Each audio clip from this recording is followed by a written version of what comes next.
A warm breath ghosted over Yun Shu's earlobe a few seconds later, and she shivered. Fu Huaishan's voice came right against her ear. Yuna is right, this problem has more than one solution.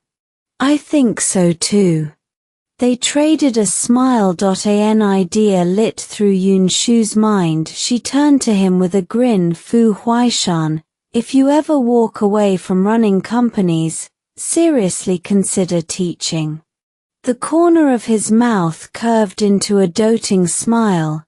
His chin came to rest lightly on the crown of her head. I only teach my wife. No one else deserved that side of him. His fingers moved fast over the scratch paper, writing out the complete solutions for all three answers.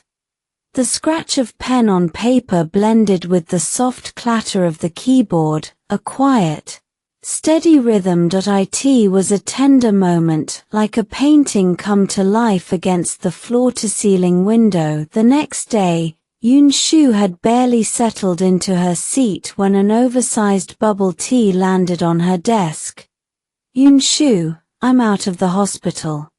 She looked up. Liu Ting stood there. Almost half a month had passed since the Taekwondo club match, and Liu Ting had finally recovered. Thank you for everything. I'm bringing you one every day from now on.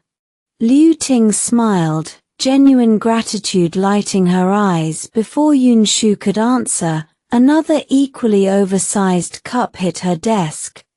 Both Liu Ting and Yun Shu turned toward the person who put it there. I'm bringing you one every day too. Mu Yun had nearly been late this morning because she'd stopped to buy Yun Shu bubble tea. Are you two trying to give my master diabetes? Sun Haochen appeared beside the desk. He stared at the two giant cups, both full sugar, and could not figure out why girls loved sweet stuff so much. No, I'll switch to half sugar. Half sugar for me too. Liu Ting and Mu Yun backpedaled fast, suddenly nervous. They only wanted to show gratitude, not make Yun Shu sick. Yun Shu didn't say a word. She grabbed both straws, stabbed them into the cups at the same time, and took a sip from each. Both are good. Don't buy more, though. Message received. An occasional one was fine. A daily delivery was way too much. Hearing that, Liu Ting and Mu Yun let it drop, but their minds were already spinning through other gift ideas. Morning classes flew by. Lunchtime came. The moment the bell rang, Mu Yun spun around. Yun Shu, let me treat you to lunch today. For helping me yesterday. I already drank your bubble tea this morning. That's thanks enough. Sun Haochen packed up his desk. Come on, master, time to eat. Yun Shu stood and headed toward the cafeteria with Sun Haochen. Mu Yun trailed right behind them. But when they reached the entrance, they found the usually packed hall locked tight. A sign on the door read, out of ingredients, closed today. You've got to be kidding me. A campus with tens of thousands of students and no lunch. Sun Haochen complained. Mu Yun popped up beside them. Right? So annoying. Let's just eat out. I already booked us a table at the place near the school gate. Yun Shu glanced at Mu Yun's beaming face. You did this? Did what? Sun Haochen's senses tingled. Caught. Mu Yun came clean. It's not really my fault. They've been working hard. A day off here and there is good for them. Oh, so it was you. But seriously, to treat my master to a meal, you shut down the whole cafeteria. That's some serious rich girl energy right there. I'm repaying my savior. Mu Yun flushed, embarrassed by Sun Haochen's teasing. Fair enough. You owe her. Without my master yesterday, who knows how beat up you'd have gotten. Sun Haochen's expression oozed smugness. Hey, Sun Haochen, Yun Shu is my benefactor. Not yours. Stop running your mouth. Running my mouth? People say I'm... Ah, master? Sun Haochen noticed Yun Shu was already walking toward the school gate. Better hurry, Miss Mu, your benefactor's leaving. Mu Yun spotted her too. This is all your fault. Yeah, all me. They bickered as they chased after her outside the gate. Reality hit with the cafeteria shut down. Tens of thousands of students and staff had flooded the nearby restaurants. Even the road leading there was jammed. Mu Yun and Sun Haochen finally caught up to Yun Shu. Come on, follow me. Mu Yun pushed through the crowd and led them to a restaurant overflowing with people. Miss Mu, how long are we supposed to wait here? Sun Haochen grimaced at the sea of bodies. Mu Yun waved a hand. Stop complaining and follow. She headed straight for the second floor. Yun Shu and Sun Haochen went up after her. Others waiting downstairs tried to follow, but the owner stopped them, explaining the entire upper floor had been booked out. The moment they stepped onto the second floor, it was a completely different world downstairs. People were crushed together. Waiting. Up here. Empty. Sun Haochen caught on fast. You did this too? Mu Yun ignored him and pulled Yun Shu toward a private room. Come on, savior, let's eat. The door opened from the inside. Standing there was a man in a black suit, with refined features and a cool, collected expression. Big brother, this is the savior I told you about. Yun Shu. She rescued me yesterday. The guy behind her is irrelevant, so I won't bother introducing him. Mu Yun jabbed a finger back at Sun Haochen. Sun Haochen went speechless. The man gave her a stern look. Mu Yun, manners. Mu Yun stuck her tongue out at him, playful. Then she turned back to Yun Shu. Yun Shu, this is my older brother. I told him everything that happened yesterday. He insisted on thanking you in person and treating you to a meal. So the cafeteria closed. So the restaurant turned into a mob scene. The man smiled politely and extended his hand. Hello, Miss Yun. I'm Shangfu Muse, Mu Yun's older brother. Thank you for what you did yesterday. Yun Shu offered her hand, her nod brief and cool. It's fine. Don't worry about formalities.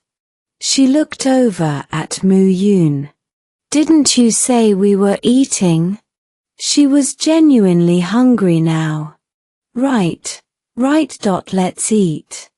Shangfu Muse stepped aside and motioned toward the private dining room.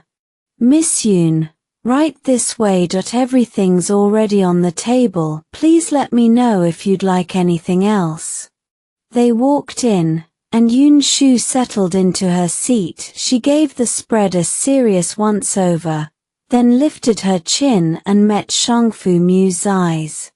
Add a few more meat dishes. The attendant let out a quiet snort. He'd known she'd say that. After nearly a month of delivering her lunches, he knew her meat over vegetables habit inside and out. The moment he saw all those greens, he'd called it. Of course. I'll have them bring some out.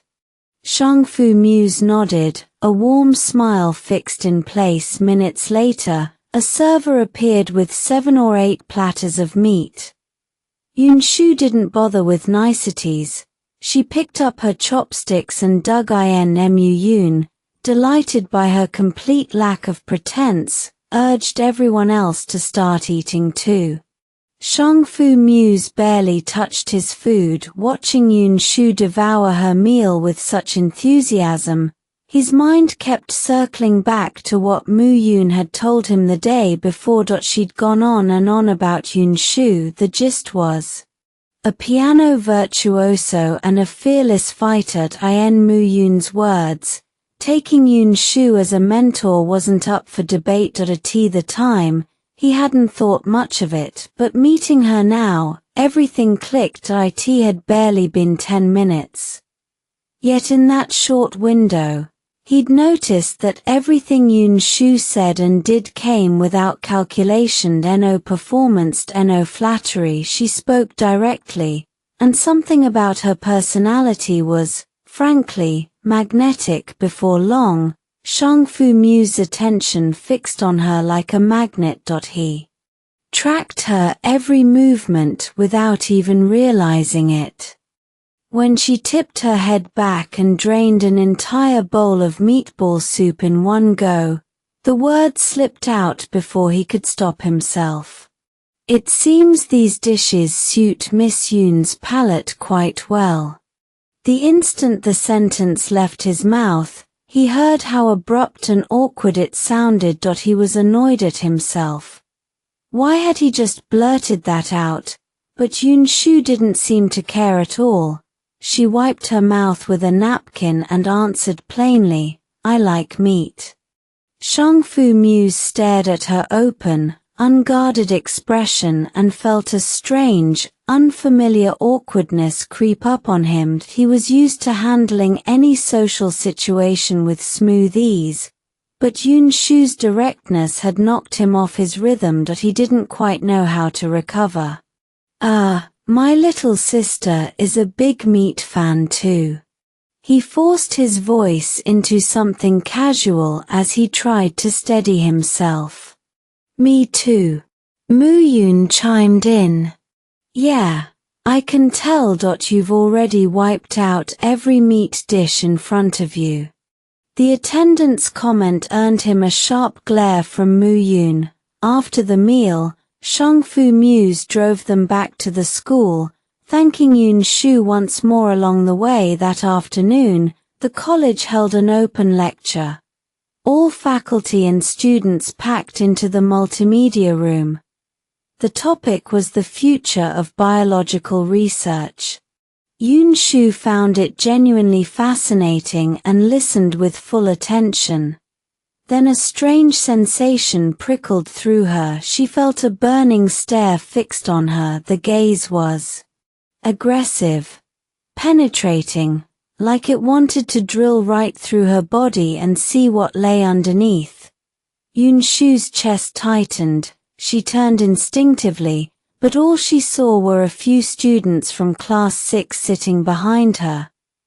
They looked confused when they caught her glancing back. By the time she turned forward again, the stare had vanished. When the lecture ended, Yun Shu and the attendant headed back toward their classroom.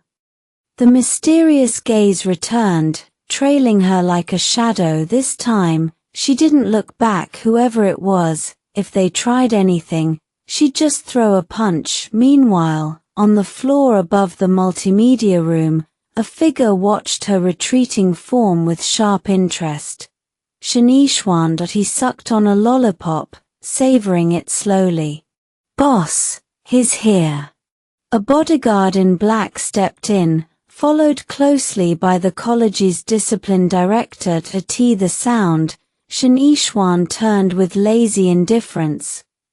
The moment his eyes met the director's, Shen Yixuan's expression shifted into something eerie. A faint smile tugged at the corner of his lips.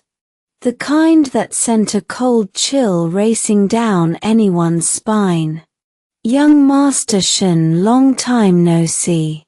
The director forced the words out, sweat already beading on his forehead. Has it been that long?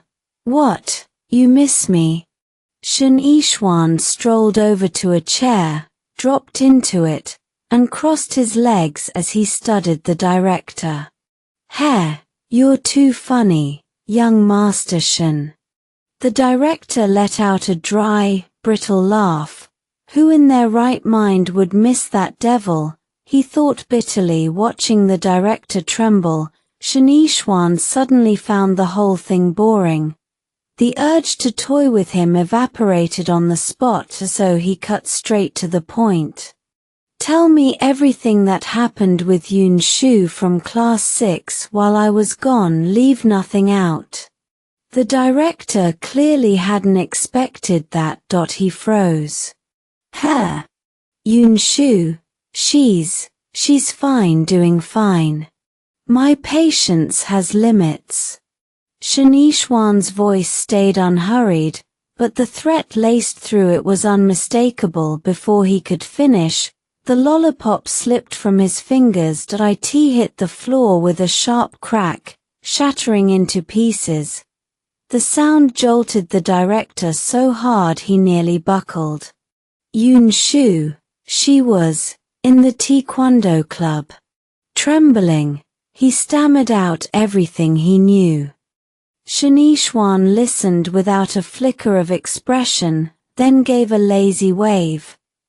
The bodyguard immediately escorted the director out. Once he was alone, Shen Yixuan rose to his feet. He walked to the window and stared out, his gaze settling on the exact spot where Yun Shu had passed moments ago. He seemed lost in thought. Sunlight streamed through the glass, stretching a long shadow behind him, but the shadow felt hollowed. No warmth to it. Minutes passed. Shen Yixuan didn't move. After a long silence, he murmured to himself, "Didn't expect you to be doing so well while I was gone. So, what am I supposed to do with you now?"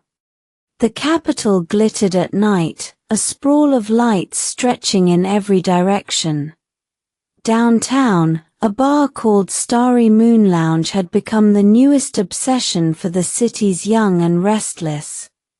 The design was sleek, unapologetically expensive, and packed with enough high-tech gimmicks to pull a crowd every single night. It had been open less than a week and was already one of the hardest spots to get into. Upstairs in a private room, Shen Yixuan sat sprawled on the sofa, legs crossed. A cigarette rested between his long fingers, smoke curling through the dim light and softening the edges of his silhouette. The door swung open and someone walked in. "I knew you'd come back." Fu Muse shrugged off his suit jacket and handed it to an attendant without looking. Shen Yixuan's mouth curved. "I missed you. Of course I came back." Fu Muse dropped onto the sofa, grabbed a glass off the table, and drained it. "Yeah, right, you missed your girl." A beat of silence passed, then, "So, did you see her? Please tell me you didn't leave without actually saying anything." Shen Yixuan shook his head, his voice came out rough. Fu Muse, "Why didn't she wait for me?" "Who? Wait for what?" Fu Muse stared at him, completely lost. "Seriously, who are you in love with? You wouldn't say before you left, and now you're back. You gonna tell me or not?" Shen Yixuan flicked the cigarette away, sat up, and clinked his glass against his friend's. He drank deep. When he spoke again, something dark had bled into his eyes. "Fu Huaishan's fiancé." Fu Muse choked, coughing hard. "Fu Huaishan's fiancé? Hold on, that rang a bell." He yanked out his phone, scrolled to a news article he'd skimmed earlier, and the pieces fell into place in his head. His best friend was in love with Fu Huaishan's fiancé, his little sister's benefactor, the woman he'd met at noon today, Yun Shu.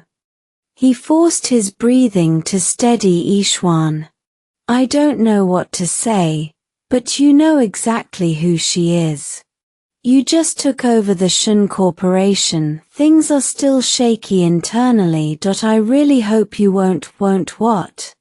Shen Yixuan cut him off, dark eyes pinning his friend in place. "She's his fiancée," he said flatly, nothing more. Yun Shu was going to be his. She had to beat his for Fu Huaishan. Other people might be afraid of him. Shen Yixuan wasn't. The next morning, The second Yun Shu walked through the academy gates, she felt the stares. A girl from class 1 curled her lip. Please, with Mr. Fu backing her, she thinks she can do whatever she wants. Her friend jumped in right on cue, right? Being arrogant is one thing, but first place in the whole grade, perfect scores in every subject, and we're just supposed to pretend she didn't cheat. Our class's Nyanru is an actual genius. This is just shameless. The venom swirled around Yun Shu's ears, her eyes chilled for a beat before her expression smoothed over. She ignored them and kept walking toward the classroom. She hadn't even reached the building when Ji Hongxian and Zhu Qimeng came sprinting toward her, both out of breath. Master, your midterm scores are out. Ji Hongxian's face lit up with excitement. Yun Shu arched an eyebrow. What about you too? Did you crack the top 100? Him. Zhu Qimeng cut in before Ji Hongxian could speak. 99th. I got 35th. Yun Shu nodded. Not bad. Ji Hongxian had real talent after all. Ji Hongxian scowled. I could have told her myself. Zhu Qimeng grinned. So what? What are you gonna do about it? Ji Hongxian's expression shifted, the excitement draining fast. Master, don't listen to the rumors. I know you have real skill. You didn't cheat. He'd heard about the perfect scores the moment he got to campus, and the whispers that followed right behind. Zhu Qimeng nodded firmly. Yun Shu, I believe you too. I'm on your side. A small, steady smile touched Yun Shu's lips. Looks like you two are the ones who need reassurance. If you both believe me, there's nothing else to say. Come on. Let's go to class. Okay. The three of them headed in together. Along the way, students from their class and others threw doubtful, measuring looks. Some trailed her into the classroom, but fewer than she'd braced herself for. First period was the teacher's class. The bell rang and she walked in beaming. Everyone, the midterm results are in. I'm sure a lot of you already know. She paused, then turned toward Yun Shu with a bright voice. This time, Yun Shu achieved full marks in every single subject, earning first place in the entire grade. Let's give her a round of applause. The teacher started clapping, and Ji Hongxian, Zhu Qimeng, and several classmates cheered loud from the back. Most of the class joined in. The teacher couldn't entirely hide her surprise. She had pulled Yun Shu's freshman year records. The girl hadn't passed a single course now, first semester of sophomore year. She had executed a perfect sweep across every subject. A genuine leap. When the bell rang for break, a classmate was scrolling on her phone. Suddenly she sucked in a sharp breath. Who posted this? What is it? A few classmates gathered around, but she shoved past them and rushed straight to Yun Shu's desk. Yun Shu, look at the school forum. She pushed her phone into Yun Shu's hands, voice edged with panic. Yun Shu took it. On the screen, a post headline read, with a boyfriend's backing, you can do anything. A failing student turns top scholar. All hot air. The content was brutal. Side-by-side screenshots, her freshman transcript drowning in failing grades, and this midterm's perfect score report. The images said everything on their own. The gap was staggering.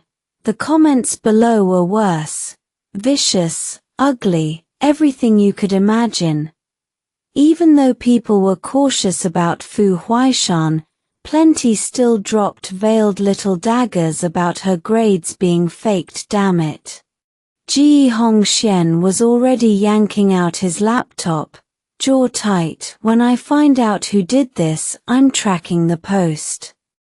Yun Shu, that person is definitely jealous of you, Liu Ting said, her voice burning with indignation.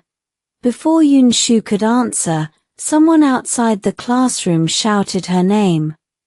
Yun Shu, package delivery. She handed the phone back to Liu Ting and walked toward the door.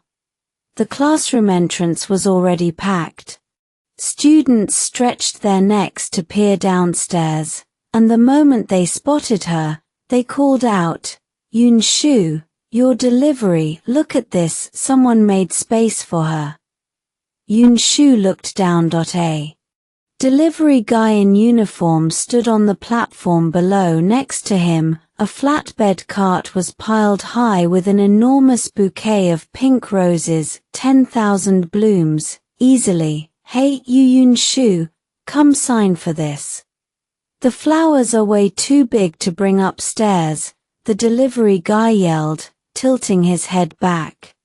Yun Shu stared at the massive bouquet, a flicker of confusion crossing her face. A text notification dinged. She pulled out her phone. An unknown number.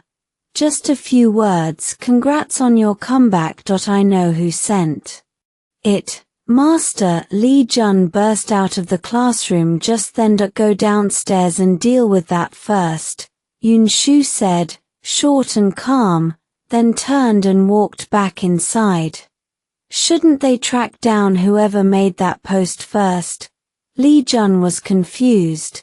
But he did what she said and went to handle the flower delivery. By the time he got back, the bell for the next class had already rung. He scribbled a name on a blank piece of paper and slid it over to Yun Shu. She glanced at the familiar name, not surprised. The person who sent those flowers. Though that was a lot more interesting. At a tea lunch break, Li Jun and Mu Yun wanted to confront the person behind the post, but Yun Shu held them back. They weren't happy about it, but they didn't dare disobey her.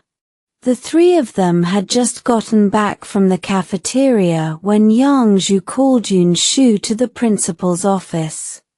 Inside, an elderly man with white hair was chatting with Shu Zongyuan. From the way Principal Shu spoke, the old man clearly commanded serious respect. "Principal," Yang Zhu said, ushering Yun Shu in. Come in, Shu Zongyuan said, standing to greet them.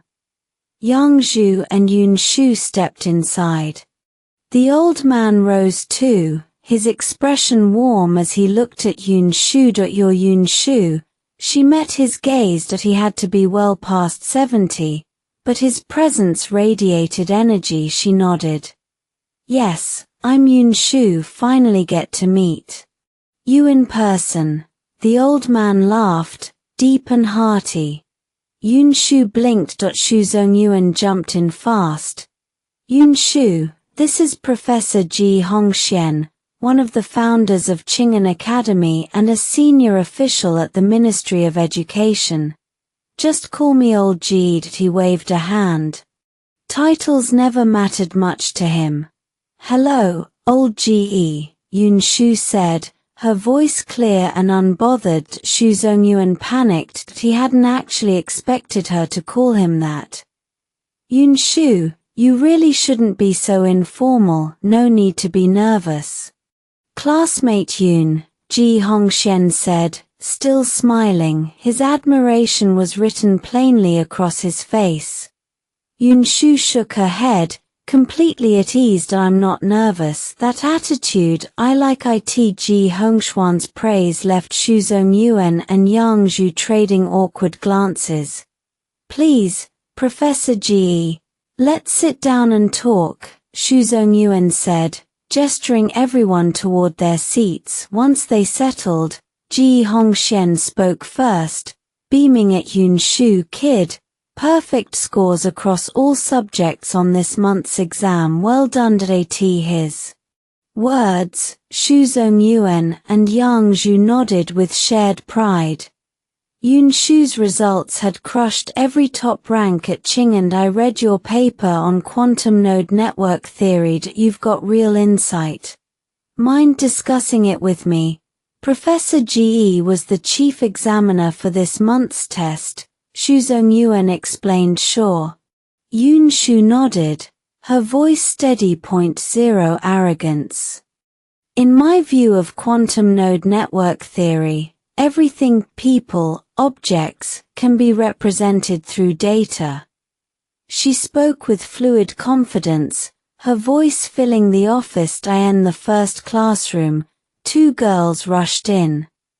They whispered something in Zhu Qimeng's ear, and the 3 of them hurried out toward the principal's office. Mu Yun had been spacing out during the break. When she caught sight of Zhu Qimeng and her friends, she immediately shook Li Jun awake. Wake up! Li Jun was dead asleep. He jolted upright at her shove, moved. Zhu Qimeng's heading to the principal's office.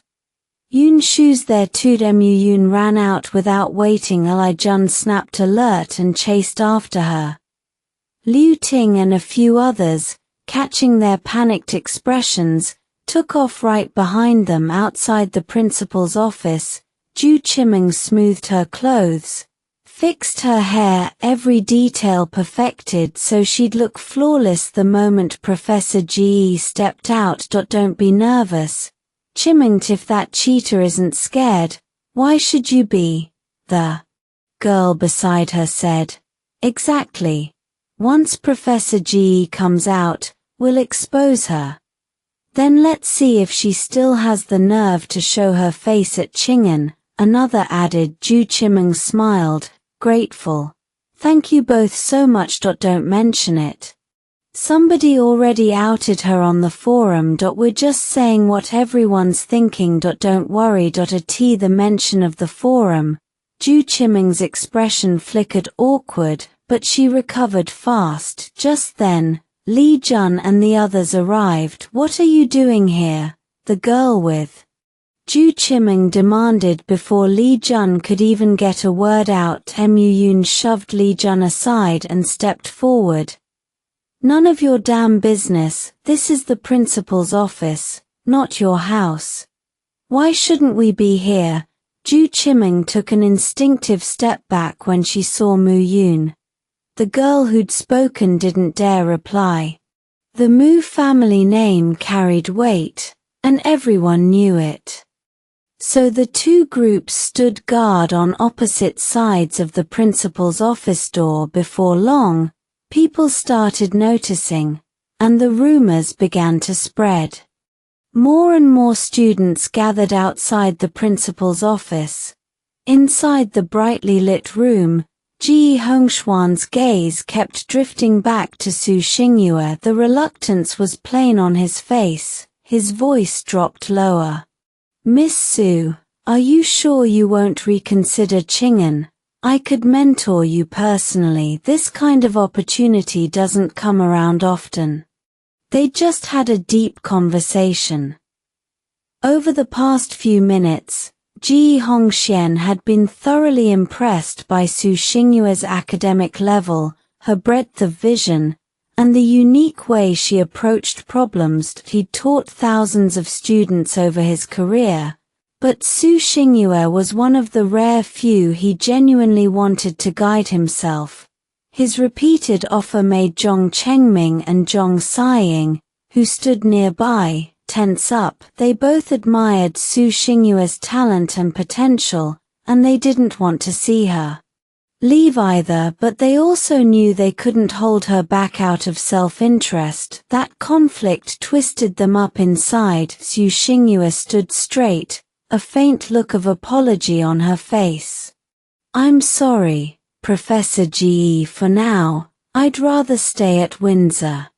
Ji Hongxian paused for a beat at her answer, then let out a warm laugh. All right then. I respect your decision. But if you ever change your mind, reach out anytime. His tone stayed easy, no trace of disappointment or pressure.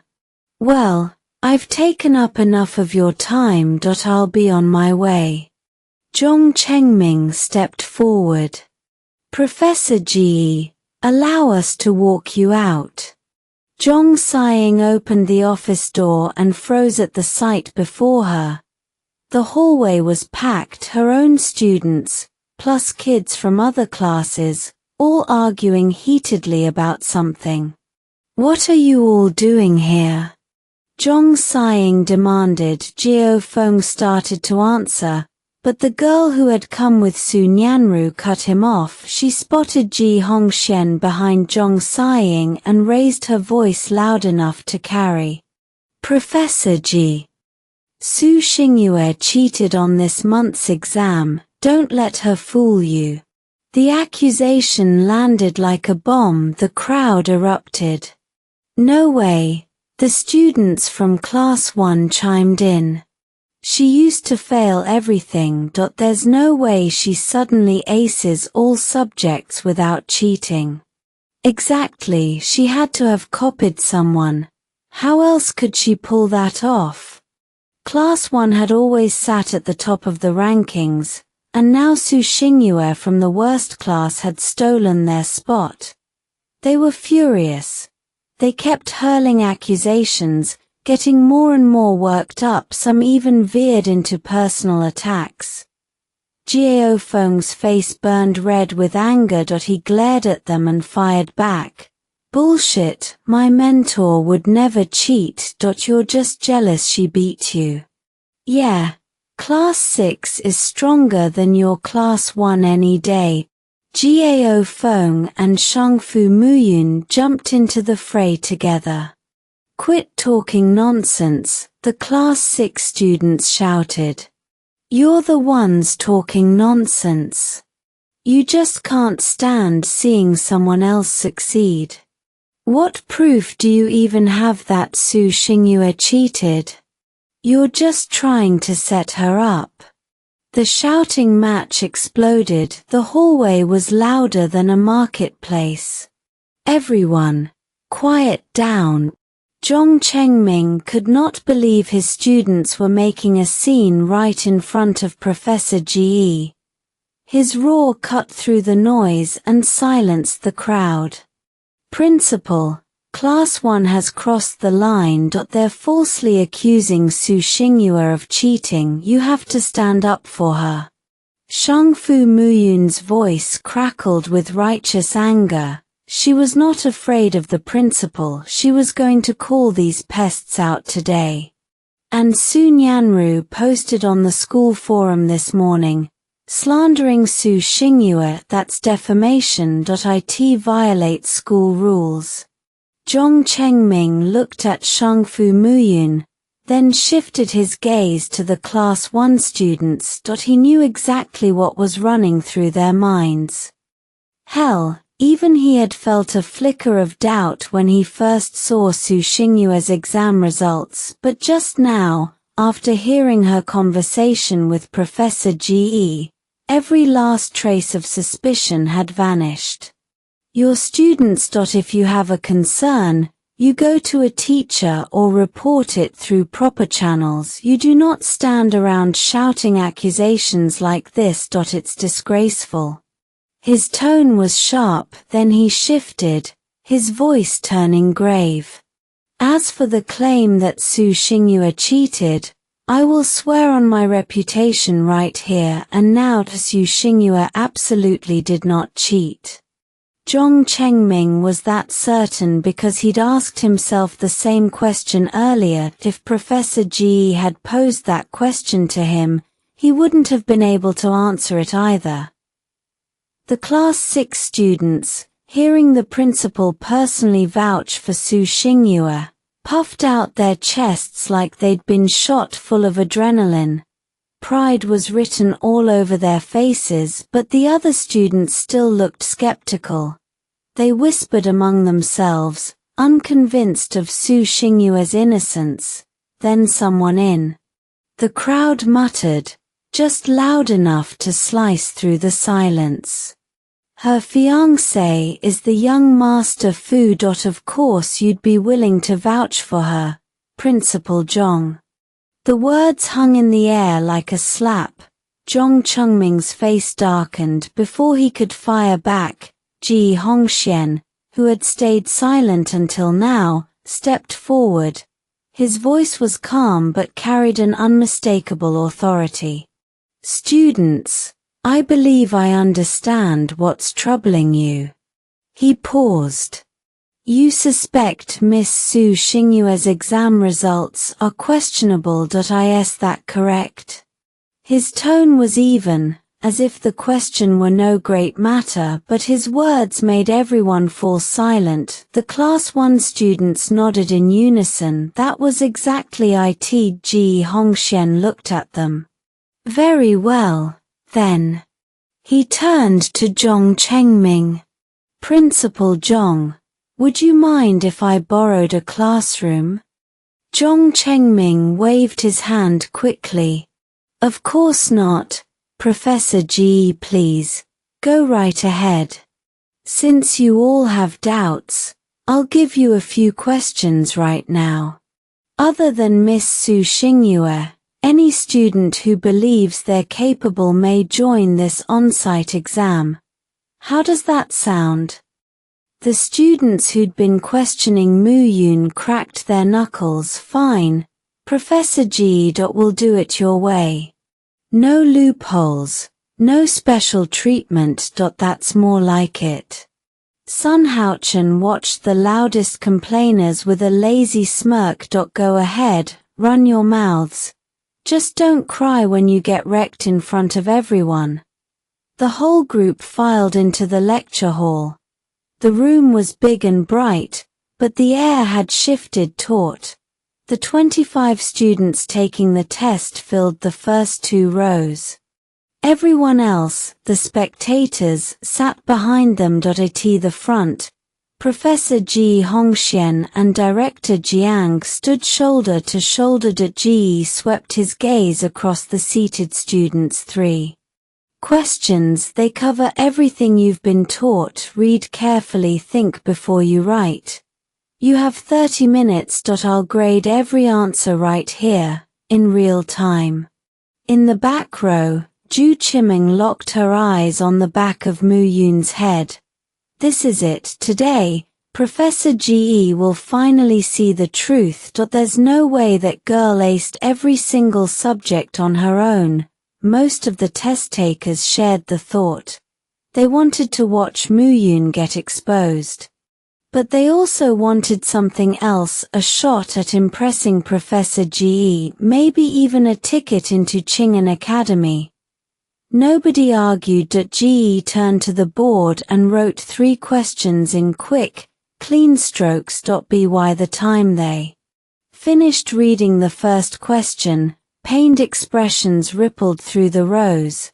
These are brutal, Shangfu Muse murmured, leaning close to Sun Haochen. Sun Haochen didn't flinch. Brutal? Yeah, for me, but my master, she'll eat these alive. Shangfu Muse caught his confidence and nodded. Yeah. I believe in her too. 10 minutes passed. Ge gave the signal begin. The room dropped into silence.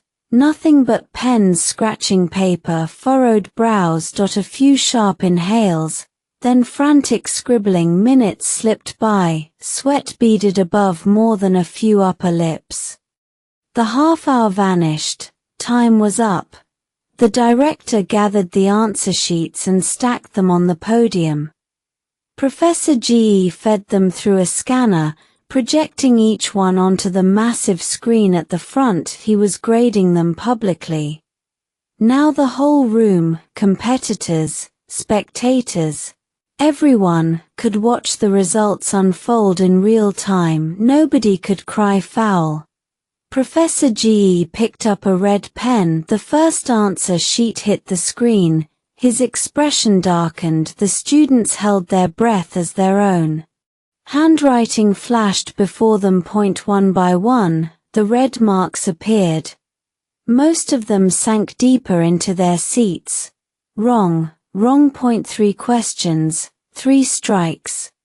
More than a few missed every single one. By the time the first 24 sheets were graded, the whispering started. Wait, all of them failed? Look at Ju Chimeng from class 1. She only got one right and she's the top student. Professor Ge does not mess around. There's only one left. Mu Yun's look. Ge projected the final sheet. Gasps shot through the classroom. What the hell? She only answered the first question. The other two just say wrong. Quiet, let the professor speak.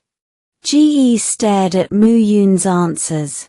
The first question was correct and she'd used a method typically reserved for upperclassmen. For the second and third, she'd written the same word in each box, wrong.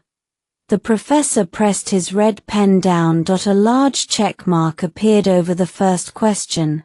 Then another check over the second. And another over the third. The room erupted, but Ge raised a hand, and the noise cut off. The results are final. 25 participants. 23 got every question wrong. 1 student got a single answer correct. Mu Yun got all 3. He paused, scanning their faces. I know what you're asking. Why did I mark her correct for questions she called wrong? Because those last 2 questions, the ones I wrote, were flawed. They were mistakes. Gasps again. A professor can make a mistake. Ge snapped back. Why couldn't I? An exam tests more than memorize a tie-on. It tests judgment. That's the point of multiple choice. That's the point of true-false questions. You all sensed something was off, but not one of you had the nerve to call it. The room went dead quiet. They had felt it, that nagging wrongness. None of them had dared say it, so, Ge said, casting a slow look around the room, does anyone still have an issue with Mu Yun's midterm grade? Heads dropped. A few faces flushed deep red. What could they possibly say now? Her score spoke for itself. Ge glanced at Mu Yun. She was still twirling her pen between her fingers, expression unchanged, like she was just passing through on her way somewhere more interesting. The more he looked at her, the more he liked what he saw. Cool under pressure, steady, unbothered. That was the kind of temperament that would carry someone. In the back, Sun Haochen and Shangfu Muse were already on their feet. Mu Yun, you're a legend. Best in the school. Director Jiang rose and faced the students. I trust nobody in this room still questions Mu Yun's grades. You've all seen what she can do from now on. Think for yourselves. Don't just parrot what other people whisper in your ear. Director. Shangfu Mu's voice cut from the back. This whole mess started because of Ju Chimeng. She's the one who posted the anonymous thread on the school forum. Ju Chimeng was already edging toward the door, trying to melt into the chaos, but the accusation pinned her in place. Director Jiang turned toward the top student of class 1, something heavy settling in his expression. Ju Chimeng, do you have anything to say for yourself? Ju Chimeng's heart lurched. She opened her mouth, scrambling for the wounded act that always worked before, but something was different now. The classmates who'd been sitting beside her just minutes ago had already moved, putting distance between them the moment Mu Yun's score hit the screen. The moment Shangfu Muse called her out, she couldn't find a single word. All she could do was stand there, tears streaming down her face. Zhong Chengming looked at her. Su Xingyue, she accused you. What do you want to do about it? Su Xingyue cut a flat glance toward Su Nianru. School rules. Fine, Then school rules it is. The administration will post the outcome Monday morning. And just like that, the whole grand cheating scandal collapsed the moment Su Xingyue proved exactly what she was capable of. Windsor Academy parking lot. The second Su Xingyue stepped outside, Fu Yangcheng was already moving toward her. He took her backpack with one hand and threaded his fingers through hers with the other. "What held you up?" His voice was low, easy. "Makeup exam took a little longer than I planned." She didn't mention the rest. It wasn't worth the oxygen. They slid into the Rolls-Royce and the car eased out of Windsor Academy. Su Xingyue glanced out the window. "Where are we going? This isn't the way back to Royal View Garden." Fu Yangcheng pulled out a wet wipe and cleaned the last traces of snack crumbs from her fingers. "Dinner." Night fell as the car rolled to a stop beside the sea. Shoreline neon blazed in every color, its reflection shattering across the dark water in long ribbons of light. A luxury yacht sat still at the dock, its hull massive and sleek, impossible to ignore. Fu Yangcheng held Su Xingyue's hand as they walked toward it. She took in the vessel, supposedly the largest and fastest yacht on the water, and said, "Fu Yangcheng, you're loaded." Behind them, Sheheng nearly choked. "Young master's rich, sure, and that's about all he's got going for him tonight." Fu Yangcheng looked at her, dead serious. Right now you've got more than I do." A pause. "I already handed over every last asset as your betrothal gift." Su Xingyue's mind flicked straight to that absurdly thick stack of property deeds and account statements. "That's right, so all of this is mine now. Me included." Sheheng stopped walking. He stared at the two figures ahead, eyes wide. If he hadn't been shadowing the young master all day, he'd swear somebody had swapped the man out. This soft, devoted act was the polar opposite of the domineering boss he knew. The yacht's interior was pure luxury. A full bar. A plush private cinema. An elegant dining room. Even a golf simulator. Su Xingyue stood in the center of the main salon, taking in the 180-degree ocean view through floor to ceiling. Windows. She reached out and touched the glass. Not bad. Bulletproof windows. The deck they'd crossed earlier was reinforced with impact-resistant composite materials. She turned. "Are we eating here tonight?" "It's the weekend. We're heading out to Sea Point 2 days. No Royal View Garden." Lung Yang appeared. "Young master, young madam, dinner is ready." Fu Yangcheng nodded, took Su Xingyue's hand, and led her toward the dining room. When Su Nianru got home, dinner was already on the table. She stepped into the living room just as Li Man called out from the dining area. "Nianru, come eat." Su Nianru dragged herself in and shot a disgusted look at Wang Shungang sitting at the head of the table. Li Man's face tightened. "Child, why don't you greet your uncle?" Su Nianru wasn't in the mood to perform for anyone today. She said nothing. "I asked you." Wang Shungang cut her off. "Enough. The kid's been at school all day. If she doesn't want to talk, let it go. Don't push." Li Man glared at him, annoyed, but held her tongue. Wang Shungang picked up a piece of food and dropped it into Su Nianru's bowl. She stared at it like it was contaminated, set her chopsticks down, and stood. "I'm done." She turned and headed straight upstairs. "Look at her, just look." Li Man started to rise, ready to chase after her, but Wang Shungang caught her arm. Slow down, the kid needs time to accept me. Force it, and they'll only push back harder. Besides, the old man doesn't have much time left. Be patient. He ladled soup into Li Man's bowl, his voice coaxing. Her expression finally eased. Upstairs, Su Nyanru was still seething over what happened at school. She punched her stuffed toy, and her stomach lurched. She clamped a hand over her mouth and bolted to the bathroom. A long while later, she collapsed onto her bed, face pale. This is all Su Xingyue's fault. And that man downstairs. They're making me sick so I can't eat. She blamed everyone in sight for her misery. This house is suffocating. Dad never comes home.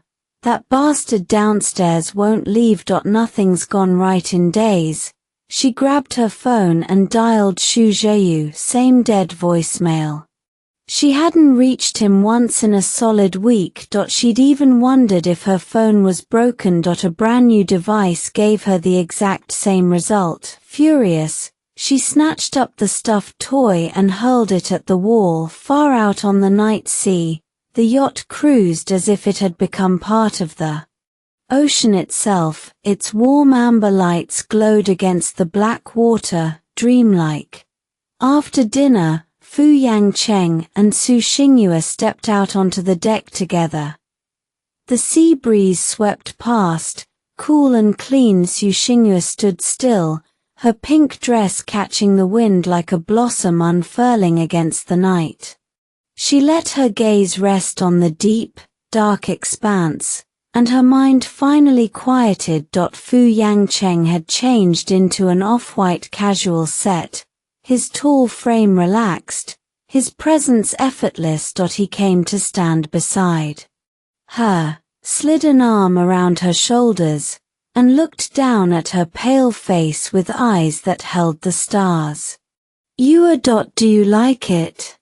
She tilted her face up to meet his gaze. A smile flickered there, soft as spring. I do. It's peaceful out here. I can breathe. Their eyes held. The world went still. A heartbeat later, Fu Yangcheng bent down and brushed his lips over hers, light as a feather. Yun Shu trembled, then closed her eyes and let herself sink into the sweetness of his kiss. Her hands slid up around Fu Huaishan's neck, and she kissed him back. After a long moment, his lips trailed slowly across her cheek until they rested beside her ear.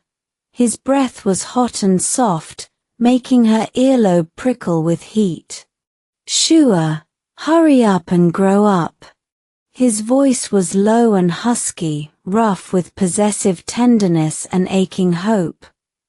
Why did he always say that to her? When she opened her eyes and saw the raw hunger burning in his gaze, she finally understood. Back in the X-world, she'd been 27. She'd never been in love. But she damn well recognized longing when she saw it, her eyes glistening. Yun Shu rose on her tiptoes and whispered against his ear. Actually, 21 isn't that young anymore, Shua? His Adam's apple bobbed. The darkness in his eyes erupted like fireworks. She gave him one small nod. Fu Huaishan bent, scooped her up in a single swift motion, and carried her into the bedroom. Yun Shu's body had almost completely recovered, but she had to admit it, she was no match for Fu Huaishan in that department. She'd heard all her life that men and women were built different. Now she believed it. She had zero memory of how she fell asleep the night before when the first rays of morning light slipped through the curtains. Yun Shu, for the first time in either of her lives, stayed in bed. She was too exhausted. She didn't even have the strength to move. She shifted a little in Fu Huaishan's arms, curled up like a lazy kitten, and drifted back to sleep. Fu Huaishan's gaze never left her delicate face. His eyes, usually deep as still water, now held a flicker of regret. She'd been far too sweet last night. He'd lost all control and taken too much. Seeing the marks still visible on her pale neck and shoulders, he felt a pang of remorse and an overwhelming happiness. He laced his fingers gently through hers, feeling the warmth of her soft palm.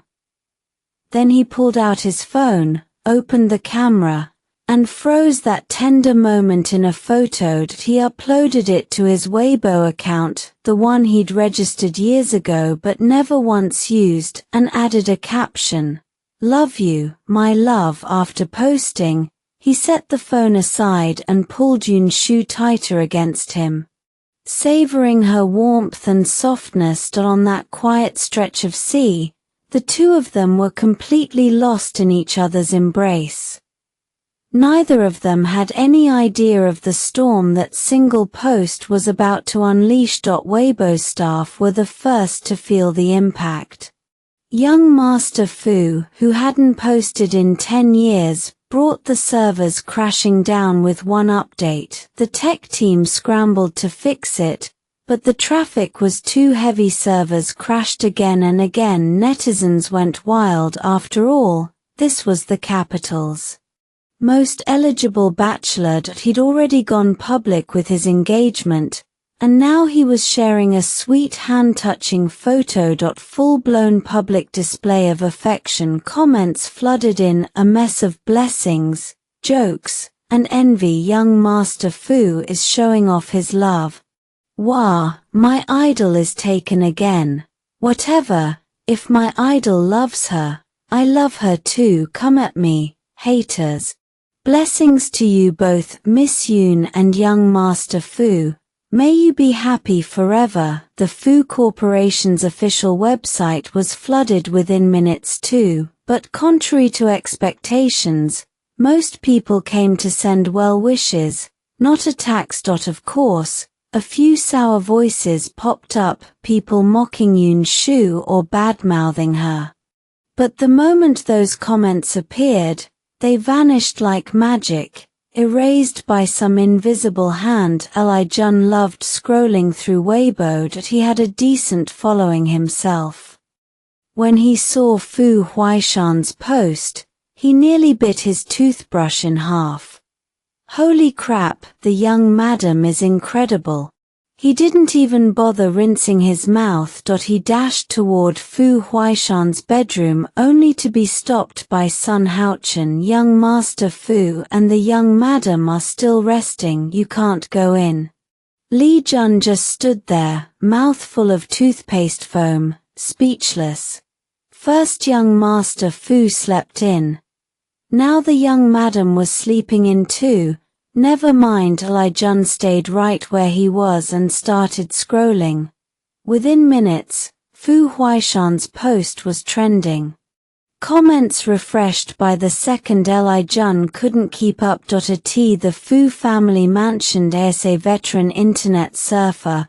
Master Fu had already seen the post. He couldn't stop singing Yun Shu's praises. Little Shu is wonderful. Look how much my grandson has changed since she came along.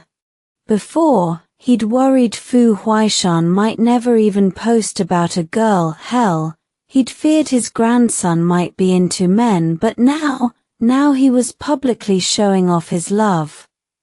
Little Shu had trained him well. Pretty soon, there'll be a chubby little one toddling around this old mansion. Ji Hongxian and Mu Yun saw the post too. They wanted to forward some of the funniest comments to Yun Shu, only to realize she didn't have a Weibo account, so Ji Hongxian sent her a text. No reply came. The Shen family villa. Shen Yixuan stepped out of the bathroom in his bathrobe, wet hair still dripping water. He walked to the sofa in the bedroom, picked up a cigarette from the coffee table, lit it, and took a long, slow drag. Smoke curled around his fingers, rising and blurring his face as he smoked and idly reached for his phone. The instant he turned it on, a push notification from Weibo's official account popped onto the screen. His expression went ice-cold, his relaxed body snapped rigid. He stared at the screen, like he could bore a hole straight through the words. Suddenly, he stood, his arm shot up, and he hurled the phone at the floor-to-ceiling window. Crash, the phone hit the glass like a cannonball, shattering into pieces. Shen Yixuan's eyes went bloodshot. He braced his hands against the window, his whole body trembling, his gaze dropped to the trees below. The peaceful green seemed especially glaring now. She hadn't realized how far past noon it was. A soft sound slipped from Yun Shu as she drifted back to consciousness, still tangled in Fu Huaishan's arms. When she lifted her head, his face was right there, sharp jaw, dark eyes already on her. You're awake. His voice scraped out, rough with sleep. She nodded, shifting slightly, and her fingers brushed his bare chest. Heat flooded her cheeks. I'm up. Fu Huaishan took in that shy look and gave in to impulse. He pulled her tighter and kissed her. I'm sorry. I got too rough last night. The regret in his tone sounded genuine. Yun Shu reached out from under the covers and pressed her fingers against his mouth. I'm hungry.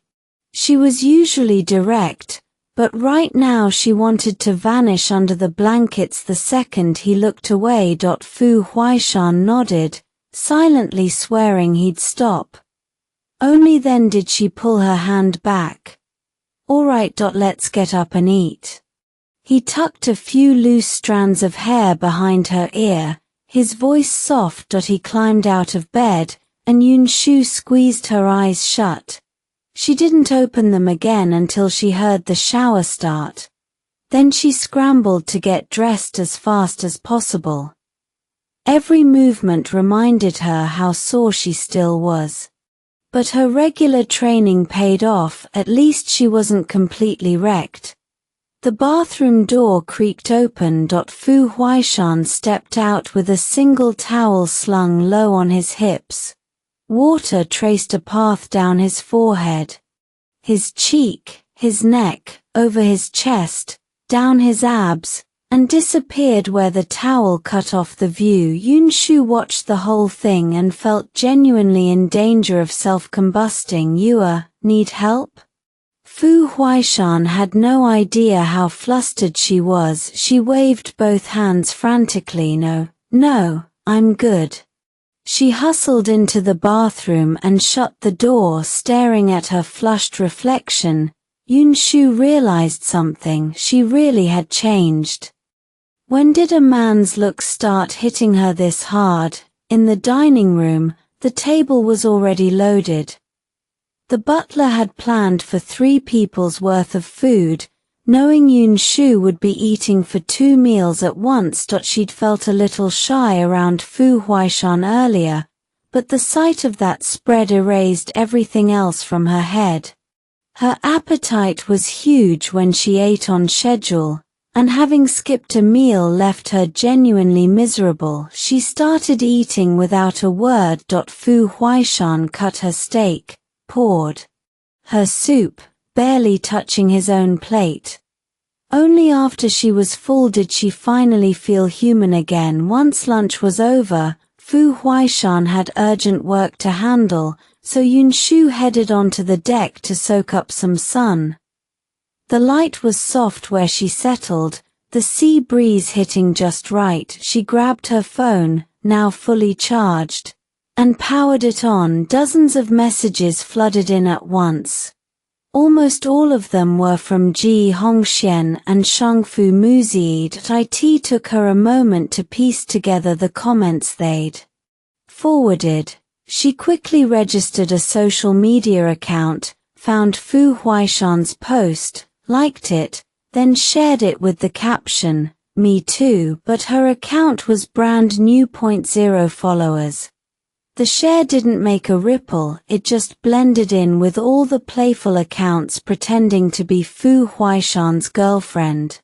The sea breeze was so soothing she started to drift again. By the time Fu Huaishan finished his work and stepped outside, she was already asleep. It wasn't laziness. She'd barely slept the night before.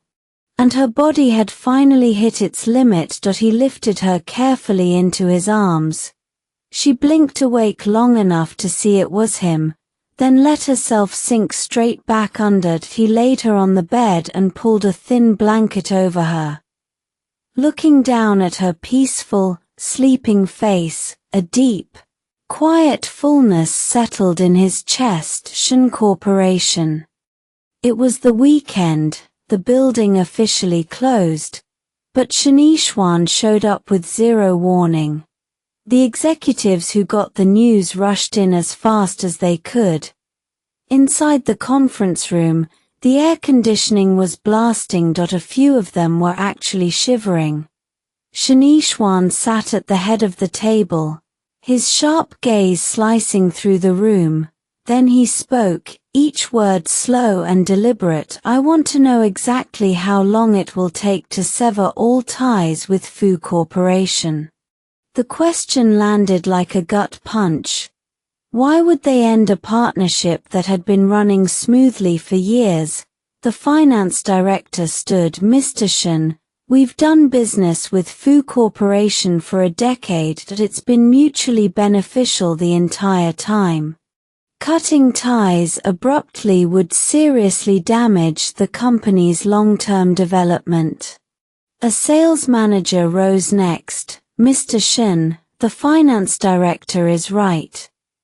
Too many segments of our business depend on Fu Corporation. If we actually go through with this, we could face slam. The crack echoed through the conference room. Shen Yixuan had slammed his laptop shut, cutting the sales manager off cold.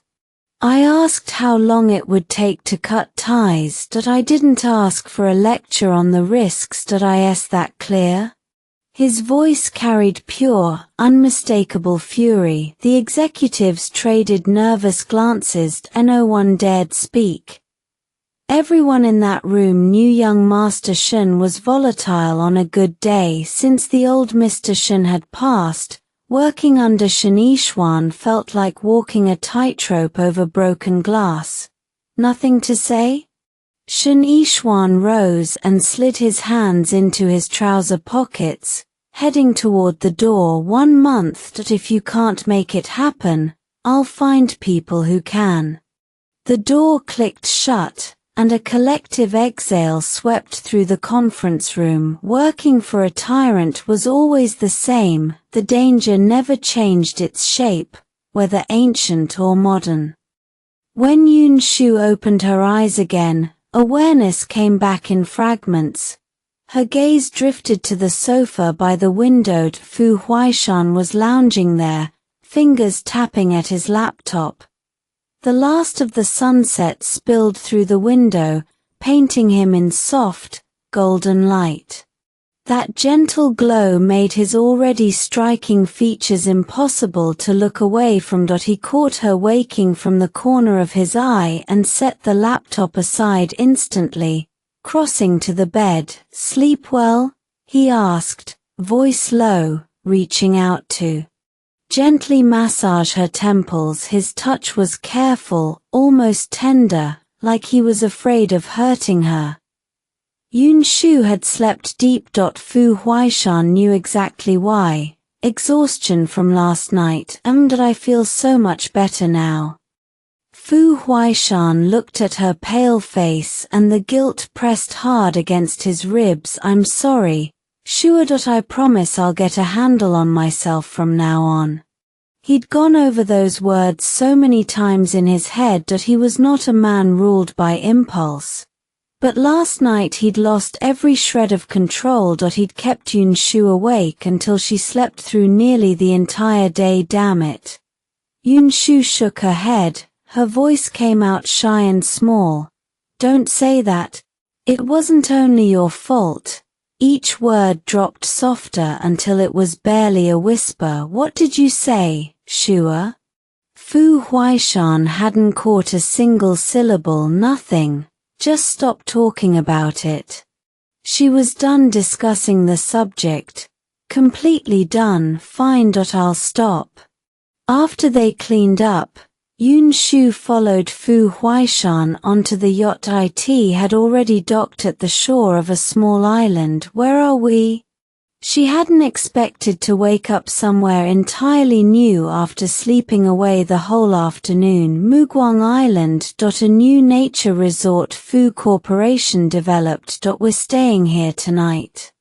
He took her hand and guided her off the yacht. From the balcony of their seaside villa, the setting sun washed everything in amber warmth. Yun Shu wore a sea blue halter dress that made her look absolutely luminous. She stretched, letting the ocean breeze skim her skin. Her mood was unusually light. The island was gorgeous, bathed in light, exactly like the name promised. Whether from the bright electric lamps or the warm sunlight, everything glowed with a spellbinding warmth that set her completely at ease. Their villa was the largest on the island, and the view from the balcony was nothing short of spectacular. Below, an enormous infinity pool caught the sunlight, its water glinting like scattered glass. A small path beside it led straight to the ocean. The waves lapped against the shore in a slow, steady rhythm. Yun Shu stepped back inside the living room. Fu Huaishan wasn't there.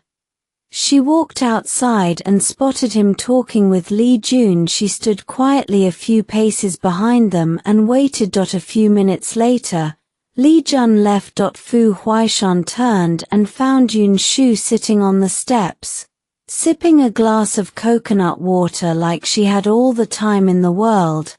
The corner of his mouth lifted. He crossed the distance in a few long strides and crouched in front of her. Shua, want to go out and have some fun? Her eyes brightened. Sure. From the balcony it looked pretty lively down there. Good, wherever you want to go, we'll go. But first, you have to come with me while I change. He took her hand and drew her back inside. Change? He looked fine already. Black trousers, white shirt. What was there to change? A moment later they stood inside the villa's walk-in closet. Her dresses hung in neat rows alongside his t-shirts and casual pants, side by side, separate but somehow perfectly balanced. You're wearing blue, so I'll wear this light blue t-shirt and white pants. What do you think? Does it match? He held up the shirt and waited for her verdict. She looked at the shirt in his hand, then down at her dress. Her heart did a small flutter. The colors were so close. They looked like they were wearing matching couple outfits. It works, looks good. Satisfied, he started changing. He grabbed the hem of his shirt and pulled it off in one clean motion, exposing a carved chest and an 8-pack of hard-cut muscle. His wheat-toned skin caught the light, a sharp contrast against the black of his trousers. The visual hit her right in the stomach. Yun Shu's pulse jumped. She spun around immediately, unable to keep her eyes on him. Her cheeks burned, but deep down she had to admit it. His body was so stunning it was almost impossible to look away. He wasn't about to let her escape that easily. If she wouldn't look, he'd simply make her. Fu Huaishan stepped in front of her, still shirtless, the t-shirt dangling from his hand. A wicked smile pulled at the corner of his mouth. Shua, how about helping your husband get dressed? Her face went crimson. No, do it yourself. Fine. I'll do it myself. His smile deepened as he began pulling the shirt on. Slowly, what should have taken 2 seconds turned into a full-scale performance, as complicated as some elaborate ceremonial robe. He dragged out every movement, making sure she saw every single one. His cool, clean scent flooded her senses and kicked her pulse even higher. Fu Huaishan, if you don't hurry up, I'm leaving. All right, almost done, he answered, and his movements suddenly sped up. But he moved too fast. Before she could even react, he'd already unbuckled his belt and, with one quick motion, dropped his trousers right in front of her. An all too familiar yet completely jarring sight filled her vision with zero warning. Even though fabric still covered him, her face caught fire. Embarrassment and sheer mortification made it impossible to stay. She fled, watching his wife bolt from the room. Fu Huaishan finally picked up his pace. Yun Shu sat on the living room sofa, struggling to catch her breath. The image from moments ago kept replaying in her mind. Her cheeks felt scorching. When had he become like this? He used to be a temptation, but now he was turning into a full-blown fox spirit, luring her in on purpose. And what about her? A wave of irritation pricked at her. It wasn't like she'd never seen a naked man before, so why did she fall apart whenever it came to Fu Huaishan's body? She didn't get it. She just did not get it. While she was still muttering to herself, Fu Huaishan walked out fully changed. He spotted her on the sofa, lips moving in silent complaint. Shua, let's go. Yun Shu didn't so much as glance at him. She stood up and headed straight for the door, never looking back. Fu Huaishan caught up in 2 strides. Behind them followed Li Jun and Luo Juncheng, plus a full security detail. Luo Juncheng watched Fu Huaishan repeatedly try to lean his head against Yun Shu's shoulder, only to get shoved away coldly every single time, and he couldn't help thinking it was painful to watch. He shot Li Jun a look, trying to get him to notice the scene, but Li Jun ignored him completely, his face utterly blank as he trailed along behind them. As dusk fell and the sun slipped behind the mountains, Muguang Island lit up with a blaze of lights that made the scenery even more breathtaking. The island wasn't just about natural beauty. The facilities were world-class. Beyond the rustic lodges and local dining spots, a sleek commercial street offered endless shopping and entertainment. It was the perfect escape. Fu Huaishan walked the island paths with Yun Shu, stopping to browse handmade trinkets from local artisans and sharing a juice that tasted like nothing she'd had before. Eventually, they reached a restaurant unlike any other, built entirely from woven bamboo. The roof, the walls, the floors, everything was intricately crafted from it. The restaurant manager greeted them with a broad smile.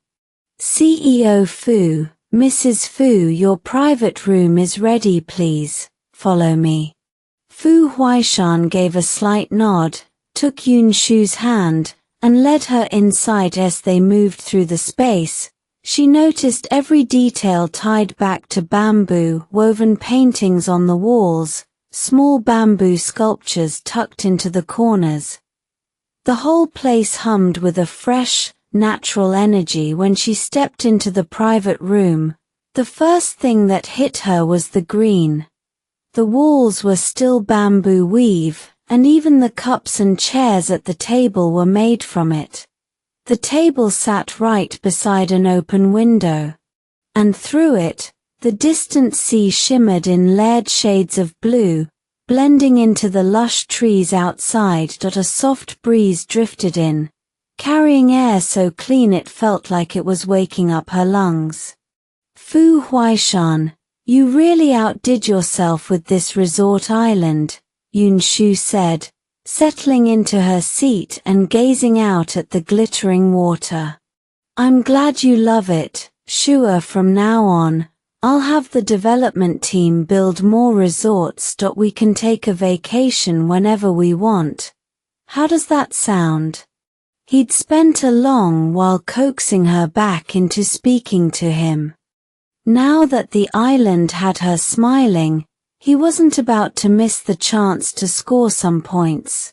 Yun Shu thought it over and nodded. Sure. We can bring Grandpa too. He'd love this place. Good, whatever my wife wants. Fu Huaishan agreed without hesitation. Just then, the manager led a team of waiters into the room. They set an exquisite meal on the table, every dish placed with precision. Once everything was arranged, the manager stepped back outside to wait near the door, ready for any request. Fu Huaishan lifted the bottle of red wine, swirled it gently, then held the glass out toward Yun Shu. Wine, Shua? Absolutely. The moment practically demanded it. He poured a small amount for both of them. The wine swirled in the glasses, releasing a rich, captivating aroma. Yun Shu raised hers and clinked it lightly against his. The sound was crisp and clear. She took a small sip, letting the flavor spread across her tongue, deep, mellow, with a faint hint of fruit that lingered. This is good, she said, and took another sip. This one slipped down even smoother, the wine's full character blooming across her palate. Shua, eat something first. Drinking on an empty stomach isn't good for you. Fu Huaishan picked up her favorite dishes and placed them in her bowl. Okay. She set down the glass and started eating. Maybe the wine was just that delicious. For once, Yun Shu didn't tear through her meal like she usually did. She stopped at about 70% full, picked up her glass again, and took small sips while they talked. The wine's fragrance filled the air, wrapping the room in a warm, romantic haze. But slowly, Fu Huaishan noticed something shifting. Her usually fair cheeks had flushed pink, her bright eyes had gone glassy. Fu Huaishan, pour me some more. She looked at the bottle with a playful pout, her voice turning coaxing. He frowned. Shua, you're drunk. No more. Drunk? No way. She waved a dismissive hand through the air. This wine is, like, 10%. How could I be drunk? He sighed and moved the bottle farther out of reach. Wife, listen to me, really, no more. She didn't seem to hear him. Her eyes stayed fixed on the bottle. Then she braced her hands on the table and wobbled to her feet, reaching for it. Before she could grab it, he reached out to steady her, afraid she'd fall. Instead, she tumbled straight into his arms, their bodies pressed together, and she landed squarely on his thigh. The sudden move caught him completely off guard. His body went rigid. She didn't even register the position she'd landed in. Drunk and bleary-eyed, she looked up at him. Her voice soft and slurred. Husband, just a little, please? The word husband hit him like a live current. His whole body tensed harder, his breathing turned shallow, and when her weight settled exactly where it shouldn't have, his thoughts started spiraling into dangerous territory. Fu Huaishan bit his lip, fighting down the surge of heat. He took a deep breath, forcing himself back under control. Then he pulled out his phone and dialed. Bring the car to the restaurant entrance, he ordered. The second it connected. Right then, Yun Shu wrapped her arms around his neck and nuzzled against him like a sleepy kitten, her voice came out drowsy. Husband, don't call. Pour me some wine. Just a little. He held back the fire burning inside him and whispered, Wife, be good. We'll drink more later. He never would have guessed that drunk, she'd turn into a clingy little lamb. Every move she made pushed the limits of his control. He had no idea how much longer he could hold out. A knock sounded at the private room door. Li Jun stepped inside. Young Master Fu, the car is waiting at the restaurant entrance. Fu Huaishan scooped Yun Shu up. She was still slurring her words and mumbling for more wine, and carried her out in long, swift strides. He had already made sure the path from the private room to the exit was screened off, and no other diners would see his wife like this outside. He settled her into the back seat of the Rolls-Royce. Li Jun took the wheel. Fu Huaishan pulled her close, steadying her so she wouldn't bump against anything. Honey, where's the wine? Yun Shu mumbled, still chasing alcohol through the haze. Ma Liu went to buy more. He'll be right back. Tell him to hurry up, seriously. Annoyance flickered across her face even in her drunken state. That slowpoke deserved a pay cut. Trailing in the car behind them, Ma Liu had no idea he'd nearly lost his salary to the young madam. The wine had fully taken hold. Yun Shu's head spun, she stretched out, laid her legs across the seat, and rested her head on Fu Huaishan's thigh. Then she fell asleep. He watched her flushed cheeks, and the possessive heat in his gaze softened completely. His hand brushed over her fair skin, smooth as silk. And he couldn't stop touching it. The villa was only 10 minutes from the restaurant. When Li Jun parked, Fu Huaishan carried her inside and up to their room. The moment he laid her on the bed, Yun Shu let out a soft murmur. Her arms wrapped around his neck and pulled him down. Her hazy eyes fluttered open. Honey. A tipsy giggle escaped her lips, the word carrying the sweet scent of red wine. Then, without warning, she lifted her head and pressed her lips to his. She had no control, just clumsy, reckless kisses. Even drunk, this was the first time she had initiated. Fire ignited in Fu Huaishan's gaze. His eyes narrowed. He slid one hand behind her head, slipped his tongue into her mouth, and tangled with hers, tasting the wine on her tongue. Just as she began to follow his lead, wanting to deepen the kiss, he pulled back. He had hurt her last night. He knew that. And right now, he barely had a grip on his own control. He drew a deep breath, gently pried her arms from around his neck, and patted her back in a soothing rhythm. Go to sleep, wife. Don't want to sleep. Want kisses. Yun Shu grumbled unhappily, but before she could say another word, the steady patting lulled her into sleep. He pulled the thin blanket over her, a helpless smile tugging at his lips. He couldn't bear to hurt her. He pressed a kiss to her forehead, then turned and walked into the bathroom. He wasn't a saint. And the woman he loved most was lying right there, but he chose to handle it himself, rather than risk causing her pain. A long while later, Fu Huaishan emerged from the bathroom. He slipped into bed, pulled his already deeply sleeping wife into his arms, and whispered by her ear, "Good night, wife." The next morning, golden sunlight painted the sky. Her internal clock still woke her early, but the moment she moved, a dull ache throbbed in her head. She groaned softly. What's wrong, Shua? Fu Huaishan's eyes flew open at the sound. My head hurts yesterday. She pressed her fingers to her temples, trying to piece things together. When the memory of drinking surfaced, she asked in disbelief, "I got drunk?" He nodded. 3 glasses of red wine. 3 glasses and she got that drunk? Impossible.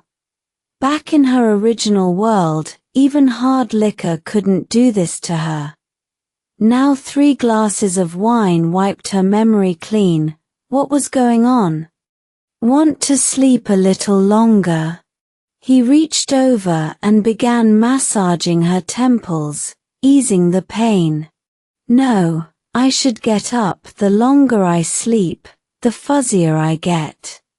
She started to sit up, but before she could move, the man beside her pressed his body over hers. You.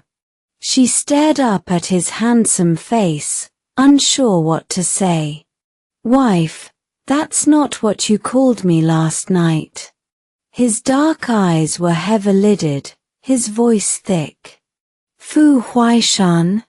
That was what she usually called him. He shook his head. No. Huaishan. She tried again, even though she doubted she'd ever call him that. He shook his head again. Still no. Then what had she called him? She had no idea. His strong arm locked around her waist, pulling her body flush against his. He leaned down, lips brushing her ear. Last night, you called me honey. Did I really? She didn't believe it herself. Fu Huaishan nodded firmly, then looked at her with hopeful eyes. Wife, say it again, let me hear it. Her cheeks flushed. Even if she had called him that last night, sober, she couldn't bring herself to say it, but she could feel the unmistakable change in his body pressed against hers, so she whispered, honey. Barely audible. Pleasure surged through him. He leaned in to kiss her sweet lips, but Yun Shu twisted sideways, slipping out of his embrace. Fu Huaishan, I'm getting up, you go back to sleep. With that, she disappeared into the bathroom. He watched her go, already missing the drunken lamb from last night. Tomorrow was Monday. After breakfast, the yacht began its return journey. By the time they reached the capital, it was 3 in the afternoon. The Rolls-Royce didn't head straight to the Fu family mansion. Instead, it pulled into the parking lot at Fu Group headquarters. Wife, your husband needs to work a little overtime. Will you keep me company? Ever since she'd called him honey that morning, he couldn't stop using husband and wife. Sure. Yun Shu nodded. She had nothing better to do at home anyway. He led her into the private elevator. The doors slid shut with a soft chime. The elevator rose swiftly, passing floor after floor, until it stopped at the top level. The entire top floor belonged to Fu Huaishan's office. The rest of the corporation worked below. The decor reflected his taste, clean lines and understated luxury. The office was enormous, fully equipped with every amenity. A walk-in closet held rows of his suits and shirts. The lounge was comfortable and inviting. The bathroom was top-tier, with marble countertops and sleek fixtures, and the gym held a full set of equipment, so he could keep in shape in his spare time. The kitchen was outfitted with high-end appliances that could handle anything from a full dinner to a custom cocktail. This floor felt like Fu Huaishan's second home, completely private, his alone. A wide desk dominated the office. On it sat nothing but a computer and a single photo frame. Curiosity sparked. Yun Shu stepped closer to see the picture he kept there. Recognition hit, and her eyes flew wide. When did you take this? The shot was from Master Fu's birthday banquet. She and Fu Huaishan stood together, caught mid-laugh in some unguarded moment. Fu Huaishan's mouth curved into a mysterious smile. Secret. I'm not saying. The truth was, Li Jun had snapped it by accident that night. Later, when Li Jun messed up delivering a gift to Yun Shu, Fu Huaishan had lost his temper and cancelled the man's annual leave. To claw his way back into good graces, Li Jun offered up the photo as a peace offering on the coffee table. Fu Huaishan had already laid out every single one of Yun Shu's favorite snacks. Once he was satisfied she had everything she needed, he finally settled behind the desk to deal with work. Yun Shu nibbled a few snacks, then pulled out her phone to check Shu Zongyuan's progress on the website. The moment she opened it, his message popped up. Master, my part's done, you just need to wrap it up and we're good. Okay, I'm about to look at it. If everything checks out, I can finish it today, Yun Shu replied. Wait, today? I'm out right now. I wanted to follow along and learn. Shu Zongyuan hadn't expected her to jump on it so fast. Missing her hands-on demo would be a huge loss. Where are you? Downtown, near Mr. Fu's building. He was out with his family. Come find me. I'm at Fu Group.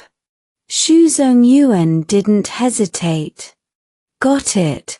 Less than 10 minutes later, Luo Juncheng brought Shu Zongyuan up to the top floor. Yun Shu stood, flashed a quick gesture at the man in the middle of a video conference, and stepped out of the office outside. Shu Zongyuan spotted her and was practically bouncing. Master, I'm here.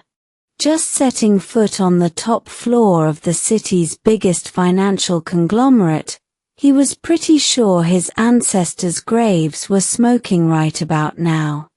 If you hadn't sent Brother Luo down to get me, there's no way I'd have made it inside. The corporate tower had more than a dozen security checkpoints. Without Luo Juncheng escorting him up, Shu Zongyuan probably couldn't have cleared the first one. Yun Shu ignored the rambling. This'll take me about an hour, you good with that? Definitely, whatever it takes. If it meant getting Yun Shu's real expertise, an hour was nothing. She turned to Luo Juncheng. I need a room with solid internet. Anything here? Of course. Mrs. Fu, right this way, Luo Juncheng answered with crisp respect. He led them to a conference room directly next to Fu Huaishan's office. Mrs. Fu Group runs on its own private network. 0 latency please, use it freely. Got it, thanks, Yun Shu said. Mrs. Fu, I'll be right outside, call if you need anything. With that, Luo Juncheng left the room. Yun Shu was about to sit down and get started when she caught Shu Zongyuan staring at her, mouth hanging open like he'd just unearthed some massive secret. What? Shu Zongyuan pointed toward the door. He just called you Mrs. Fu? Yeah. Fu Huaishan and I are legally married. Yun Shu said it flat, like it was no big deal. Shu Zongyuan clamped a hand over his mouth, terrified he'd scream out loud. It took him a second to find his voice. Master, are you telling me you're married to the head of the city's top financial group? That's what I just heard, right? You want to see the marriage certificate? Yun Shu raised an eyebrow. No. I just need a second to process this. This was insane. Just a while ago, Fu Huaishan had only announced her as his fiancée.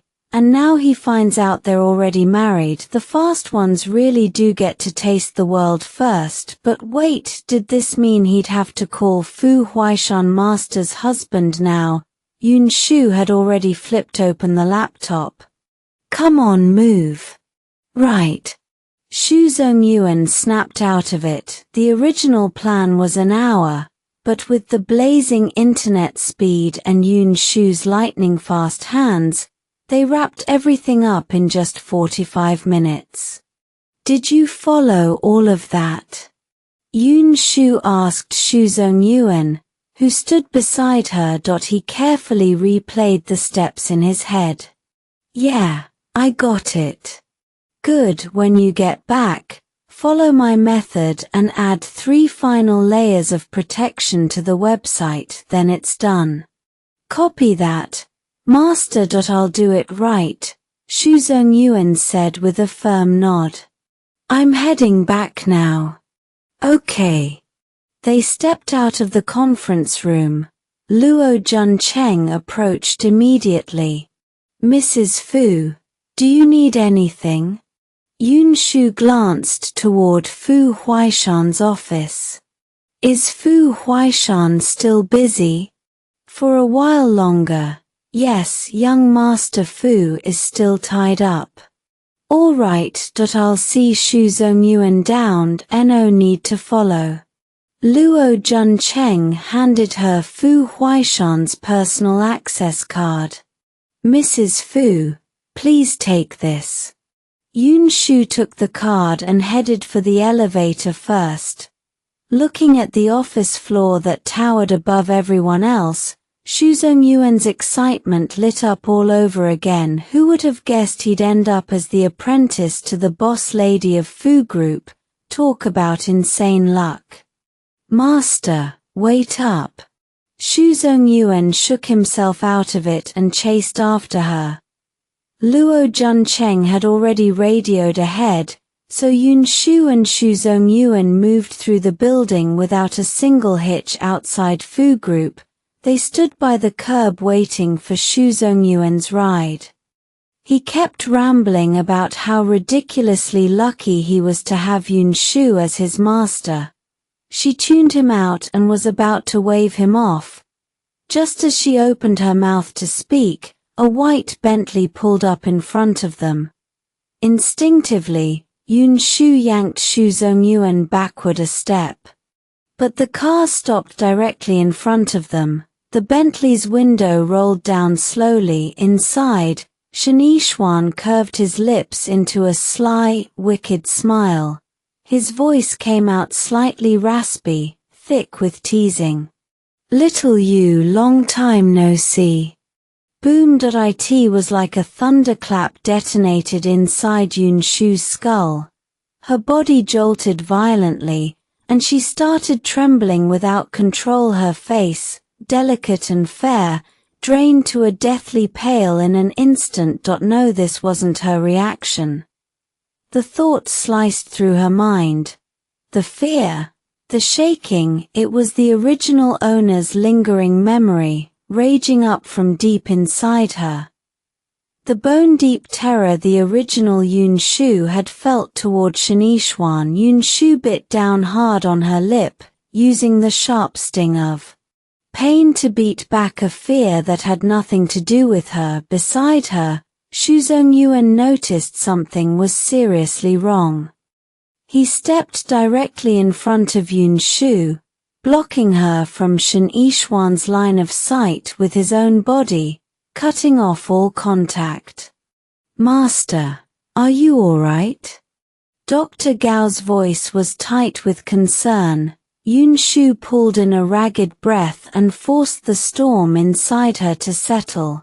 More than 10 seconds passed before she finally spoke. I'm fine. Dr. Gao turned to face her, the worry still sharp on his features. Master, Shen Yixuan is gone. She looked past him. The Bentley had already disappeared. She steadied her breathing, and color slowly crept back into her cheeks. No one hears about today, understood? Yun Shu said. He studied her for a long moment, then nodded.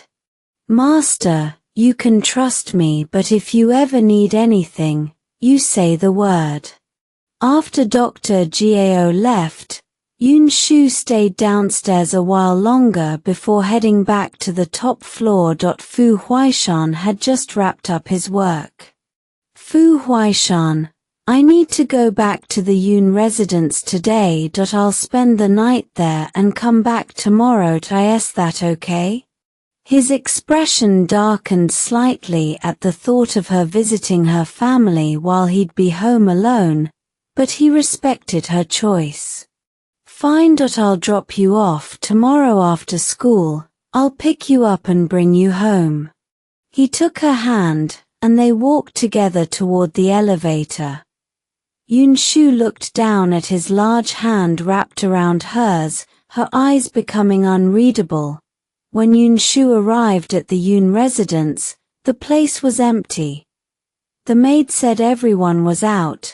She didn't care. She'd come back on impulse to get something anyway.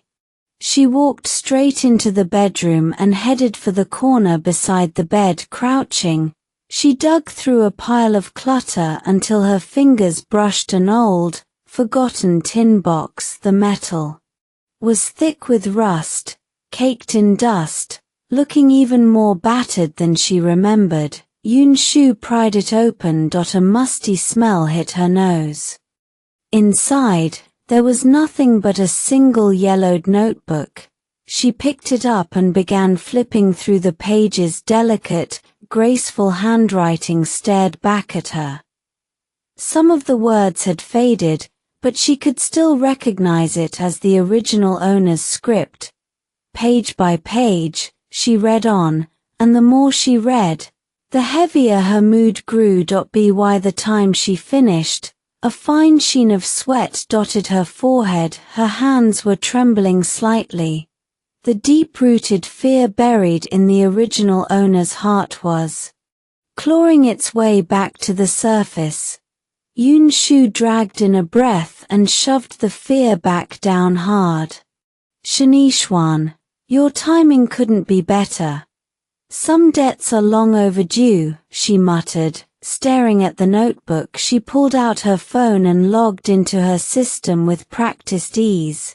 Finding the message she'd received that day, she entered the phone number into the system. Seconds later, the screen displayed the current user's address. Yun Shu stared at that address. A cold glint flashed through her eyes. She stood, showered, and changed into sportswear that let her move without restriction. She pulled her hair up into a high ponytail at the back of her head.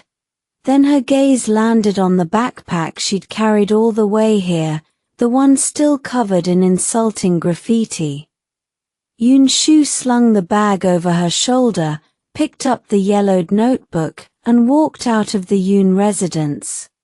The place was still closed, the main door locked tight. Yun Shu stood in front of the door and knocked. After a moment, a uniformed security guard came to answer. He took one look at her and assumed she was a customer looking to drink. Miss, we don't open until 8 p.m. You're way too early. I'm not here to party. I'm here for someone. The guard looked surprised but answered anyway. Even if you're looking for someone, it's still 8. Nobody's inside right now. Yun Shu's tone stayed flat. Tell Shen Yixuan that Yun Shu is here to see him. The guard's curiosity spiked. This woman was asking for the boss, and she carried herself nothing like those clingy hangers-on. He hesitated, then picked up the phone and dialed. The call connected quickly. The guard relayed her message. The person on the other end told him to hold tight. About a minute later, the bar manager came down the stairs himself. When he spotted Yun Shu, a deeply courteous smile spread across his face. Miss Yun, right? The boss is upstairs, please. Let me take you up. Yun Shu nodded and followed him into the bar. The interior lights were dim, the air carrying a faint trace of alcohol. The manager led her through the first-floor main room and up the stairs to the second-floor corridor of private rooms. The bright light on the second floor cut a sharp contrast to the darkness below. Sunlight streamed through the windows, flooding the corridor and making the whole space feel almost harshly bright. Just as the manager and Yun Shu reached a private room door, Shen Yixuan stepped out. He wore a cream-colored knit sweater, the hem casually tucked into white trousers. Despite the soft tones, he radiated zero warmth. He stood tall but carried a lazy air. With his striking features, people often got the false impression he was easy to approach. The manager bowed the instant he saw him. "Boss, Miss Yun is here." Shen Yixuan waved him off. Yun Shu looked at him with zero expression, her eyes cold and distant. A smile flickered at the corner of Shen Yixuan's mouth. His tone was familiar, almost intimate. "Yun Shu, come in." He stepped aside, and Yun Shu walked straight into the room. Once inside, she swept her gaze across the space. Then she shrugged off her backpack, walked directly to the main sofa, and sat down. Her movements were crisp, decisive, no hesitation. Her presence sat heavy and cold in the room. Shen Yixuan watched her, curiosity pricking at him. This Yun Shu was nothing like the one he'd run into outside the company building that afternoon. Back then, she'd been terrified of him. Now she was detached, indifferent, like a completely different human being. Shen Yixuan raised an eyebrow, intrigued, and studied her with sharp interest. Yun Shu registered his gaze but didn't react. She just sat there in silence, letting him look. After a long beat, Shen Yixuan broke the silence. "I didn't expect you to come find me on your own." Yun Shu turned her head, her dark eyes locking onto him. A dangerous glint flickered there. "Isn't that exactly what you were waiting for?" Shen Yixuan laughed and leaned back against the sofa. He looked at her with mild surprise. "Everyone says you've changed. Looks like they weren't wrong, and not by a little." Yun Shu's voice dropped a few degrees, the air around them seeming to still. "If you never change, sooner or later, you wind up dead. You really are full of surprises, Yun Shu." Shen Yixuan's voice held genuine surprise, his eyes sliding over her with fresh calculation. "And now you've learned how to joke. Is that Fu Huaishan's influence?"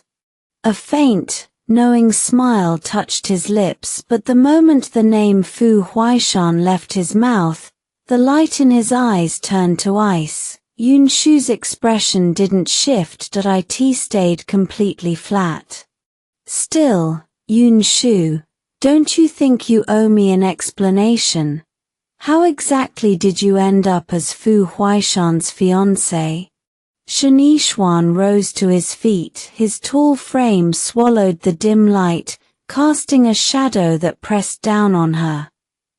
Yun Shu stayed on the couch, eyes narrowed as she stared up at him. When he stepped closer, the shadow swallowed her whole, as if he intended to consume her on the spot. The old Yun Shu would have cowered by now. But that girl was gone. She stood too, bringing them face to face, the space between them nearly non-existent. "Who are you? Why exactly do I owe you an explanation?" Her voice was cold and fearless. Shen Yixuan hadn't expected that, his brow furrowed, confusion flickering through his eyes. He searched her face for something familiar. He found nothing. "You're not Yun Shu."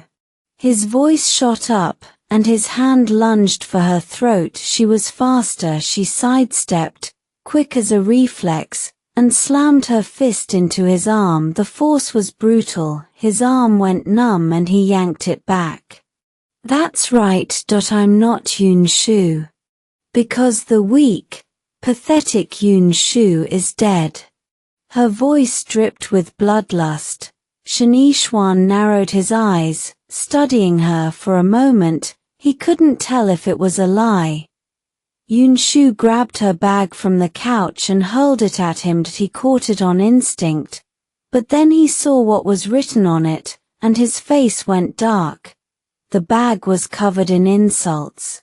Different handwriting, different words, not the work of one person. Don't look so surprised. Yun Shu's voice cut through the silence. You started this. You bullied her first, so after you left, anyone could bully Yun Shu, anyone could write on her bag, anyone could hit her, curse her, humiliate her. You turned her into garbage at that school, worthless trash everyone looked down on. You did that, Shen Yixuan, all of it. The words landed like a physical blow, freezing the entire room. Shock washed over his face. If Li Jun was the mastermind behind her death, then you were the executioner. Her voice was a judgment straight from hell. Yun Shu, you're joking.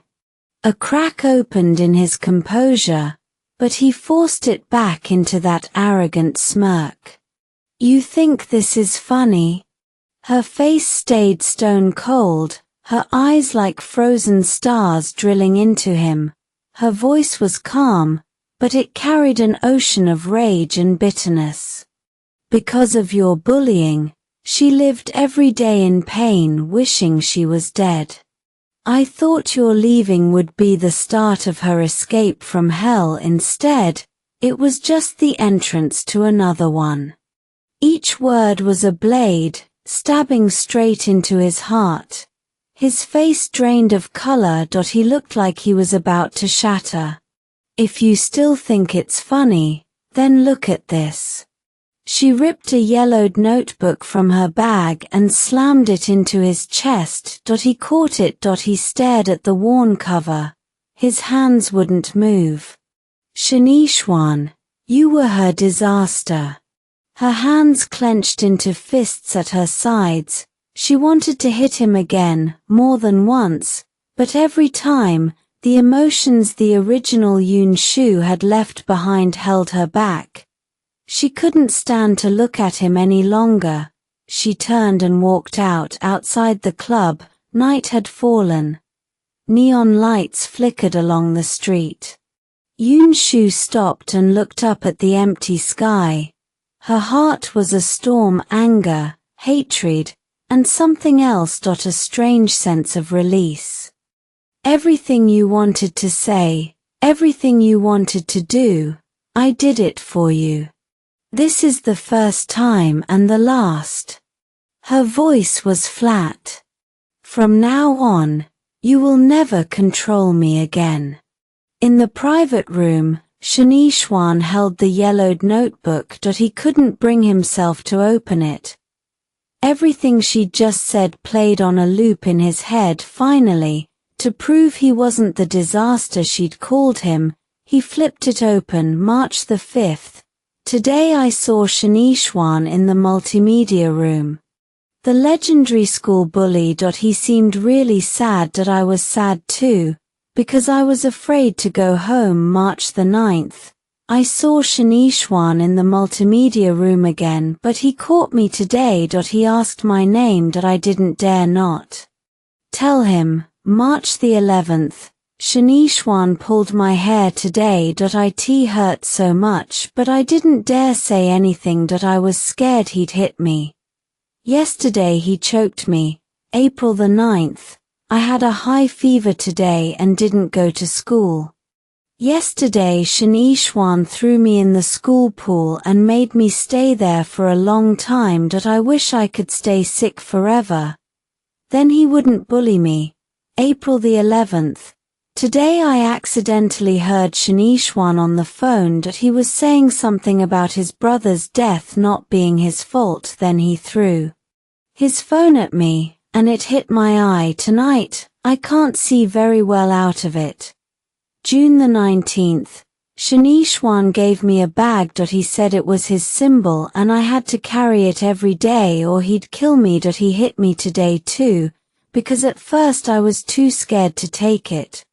June the 22nd. Shen Yixuan hit me again today. I don't even know why. I'm terrified just hearing his name now. June the 25th. Shen Yixuan is leaving for another country tomorrow. Today he didn't hit me. He just made me sit with him for a long time. June the 26th. Today. The kids in my class said I was Shen Yixuan's property. They wrote horrible things all over the bag. June the 27th. During PE, some classmates cornered me in the equipment room. They tried to make me take off my clothes. I refused, so they beat me. A teacher found me and saved me. June the 28th. Today they dumped my lunch into a dog bowl and tried to make me eat it. I finally gathered the courage to ask them why they were bullying me. All I got was another beating and one sentence. If Shen Yixuan can bully her, so can we. July 1st. I got sick today. I wanted my mom to call the academy for me, but she refused. I had to go anyway. And they still wouldn't leave me alone. They locked me in the bathroom and pissed on me on purpose. I don't want to be alive anymore. July 3rd. I hate Shen Yixuan. I hate him so much. November the 9th.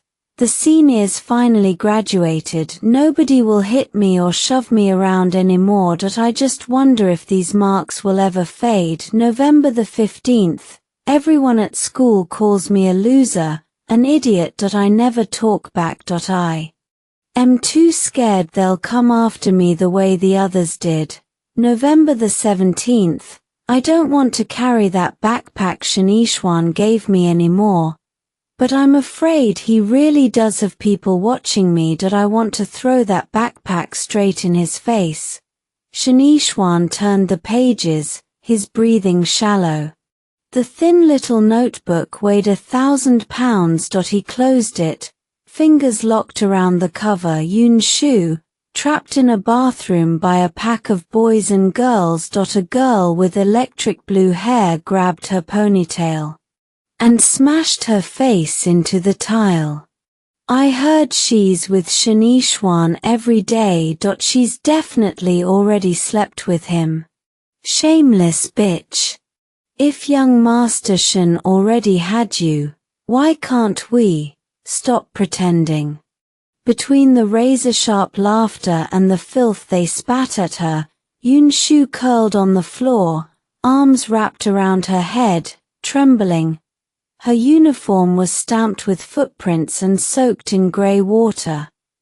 The memory worked through him like a rusted blade, soaring into his chest bone by bone. His temples pounded. His fingernails bit into his palms until blood beaded through the cracks. He couldn't feel it. No wonder she'd written in her diary that she hated him. No wonder she'd just called him a sea of suffering. A disaster. Bang! Shen Yixuan kicked the coffee table. Crystal decanters and glasses crashed across the floor in a spray of liquor and shattered glass. Rage hit like a dam breaking, flooding every nerve. He could hear his own heart slamming against his ribs, hard and painful. Why did it have to go like that? He ground out, voice scraped raw. The first time he saw her, all he'd wanted was to pull her close. He hadn't been able to let her go. So why did he still let them tear her apart? He'd always treated her like property and forgotten what it meant for her to survive alone after he was gone. His eyes burned. Shen Yixuan tipped his head back. Back then, he really had been exactly that. A sea of suffering. Yun Shu's personal disaster. At home when Yun Shu appeared in front of Fu Huaishan, the man who'd been brooding about spending the night alone lit up instantly. "Why didn't you let me come get you?" He took her hand and pulled her into his arms. "I just finished meeting with Shen Yixuan. It was close enough to grab a cab straight from the lounge." Her tone came out calm and even, but the bodyguards near the door both tensed at the name. The Shen Corporation had been poking around lately. Fu Huaishan had been holding back because of whatever tie that man still had to his wife. Now the young mistress had brought up the name herself. Nobody could predict what would happen next. "You went to see Shen Yixuan?" Something flickered deep in the man's eyes, barely visible. He studied Yun Shu, his expression unreadable. She nodded. "Yeah. I gave his things back, but tomorrow you're buying me a new backpack." She gestured at her empty back. Fu Huaishan's gaze followed. Sure enough, the backpack that had always gnawed at him was gone. That bag had been covered in cruel words, but Yun Shu had kept using it. Even after they got together, she never replaced it. He'd always wondered if it stood for some private link between Yun Shu and Shen Yixuan. He never thought she'd actually ask him to buy her a new one. He'd never asked about it because he chose to trust her. She had her own reasons, her own way of handling things, but watching the backpack actually disappear stirred something complicated in his chest. "Okay. I'll get you one." His voice came low and rough, carrying weight he didn't name. Just then, Yun Shu spoke, her voice pitched a little higher than before. "Fu Huaishan, look at me." Hearing his name, the man's body gave a small shudder. His unfocused eyes slowly gathered and settled on her face. From the moment she'd said the name Shen Yixuan, Fu Huaishan had not let himself meet her eyes. He wasn't sure what he was afraid of. Maybe he was afraid of seeing someone else looking back at him. But when his eyes locked with Yun Shu's, hers were clear and steady, no hesitation at all. Something insecure flickered across his handsome features. Even locked in eye contact, he nearly looked away.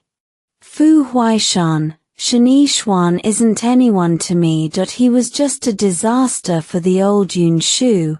What I did tonight was nothing more than helping that version of her. That's all." He might not understand, but she was telling him the truth. Then she pressed a hand flat over her chest. "In here, it's only you." Fu Huaishan hadn't expected her to say that. His heart felt like it had been struck hard. Then came a rush of joy he couldn't hold back. He pulled her tight against him, as if she might vanish the next second. Yun Shu felt the tremor running through his body where he held her. "Shua." The longing in his voice was unmistakable. "Say it again." The CEO who could overturn the world with a flick of his hand was now a man praying for a single word. Yun Shu smiled at him and didn't hesitate. "My heart only has you." Hearing her say it again, Fu Huaishan ducked his head and kissed her eagerly, her forehead, her eyes, the tip of her nose, and then her lips. His tongue pushed in fast, claiming ground. Yun Shu could barely breathe against the force of his kiss, but she didn't want to push him away. Instead, she wrapped her arms around his waist and kissed him back. Time froze. The whole world shrank down to just the two of them. A long moment later, Fu Huaishan pulled back slowly, still holding her face in his hands.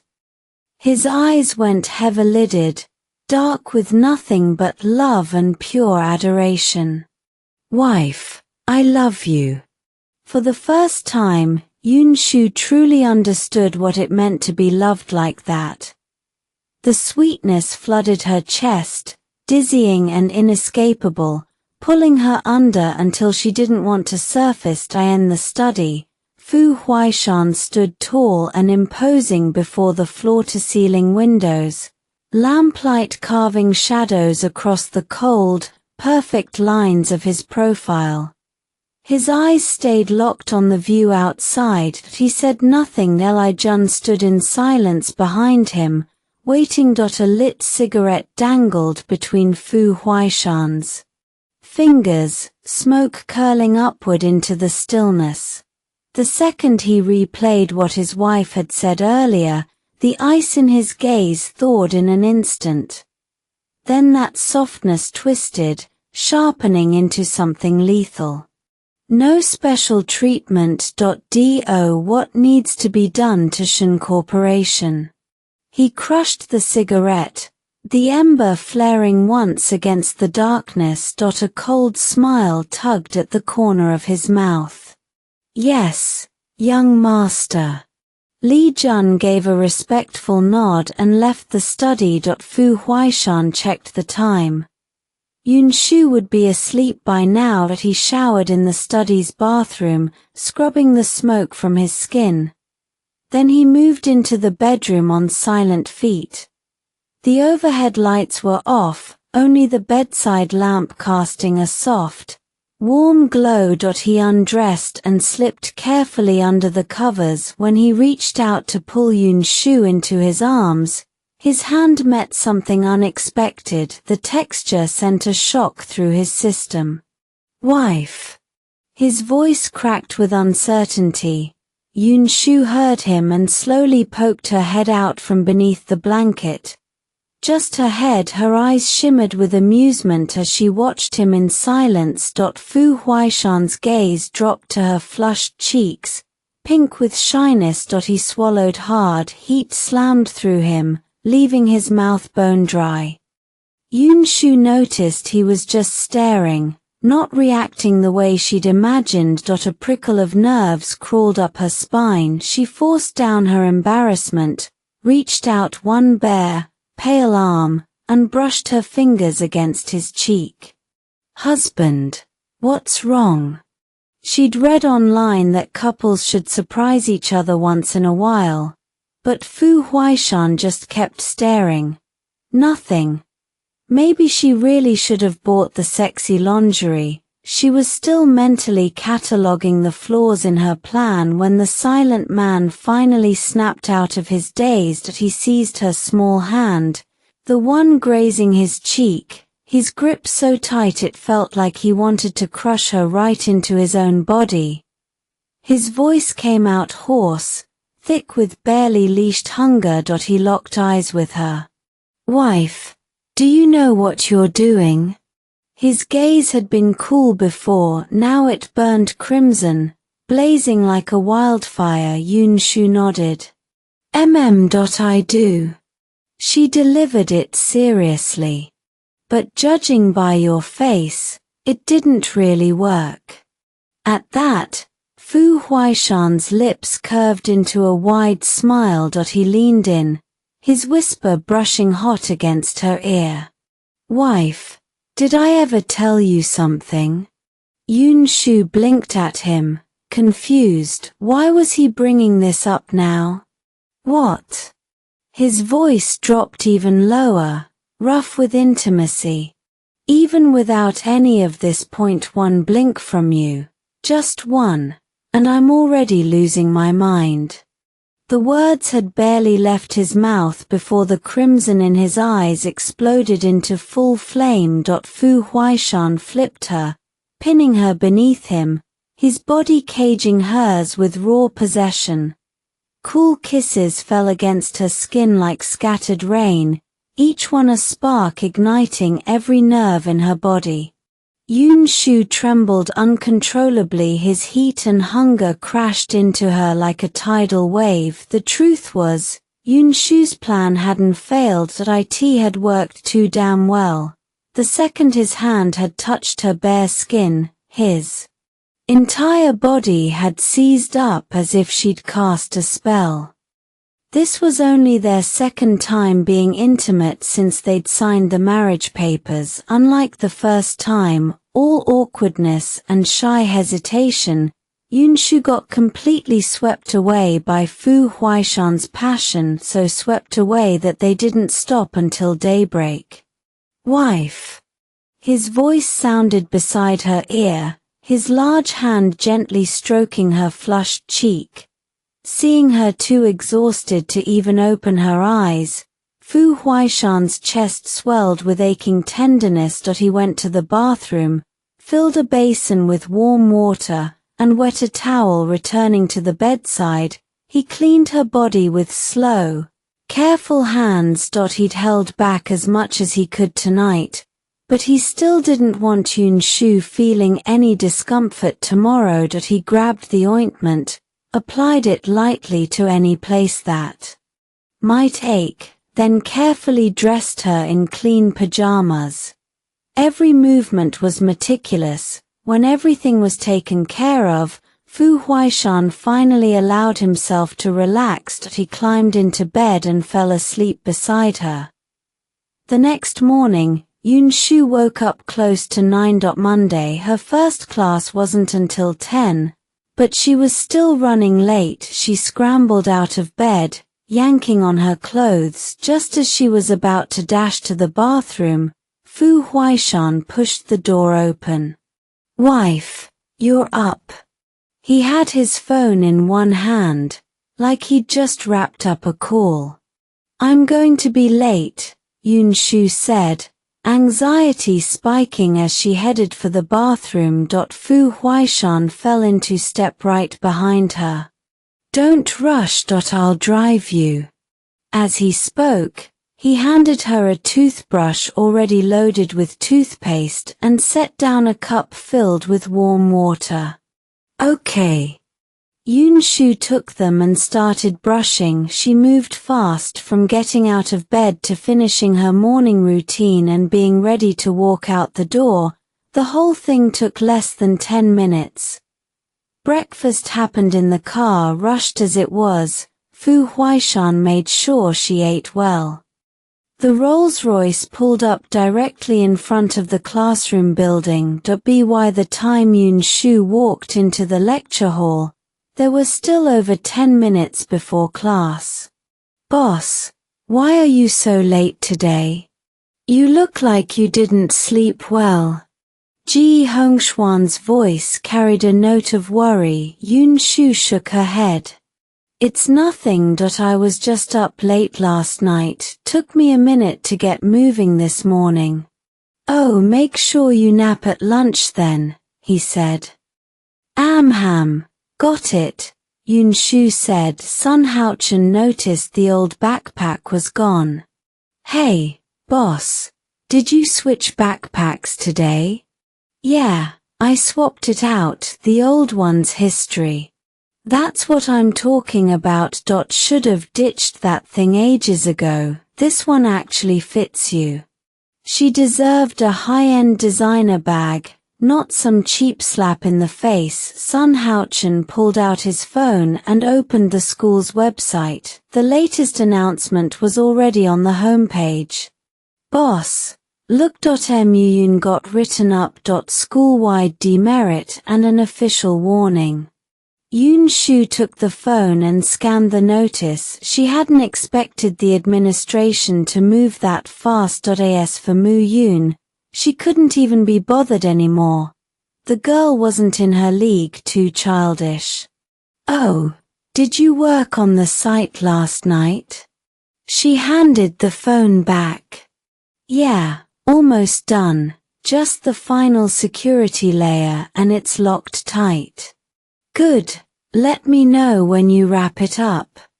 The bell rang before she could say anything else, and the teacher walked in. Shen Corporation. The stock had been sinking since the opening bell. The entire executive team was scrambling, but no one could find Shen Yixuan. Just as panic started to set in, Zhu Qimeng appeared at the office. She called a meeting to coordinate a response, but the second everyone settled around the conference table, the door slammed open. Bang. The sound cracked through the room. Every head turned toward the source. Shen Yixuan stood in the doorway, black suit, eyes bloodshot. Zhu Qimeng flinched and scrambled to her feet. Stepmother. He strolled in, lazy and unhurried, a lit cigarette between his fingers. Trying to take over Shen Corporation?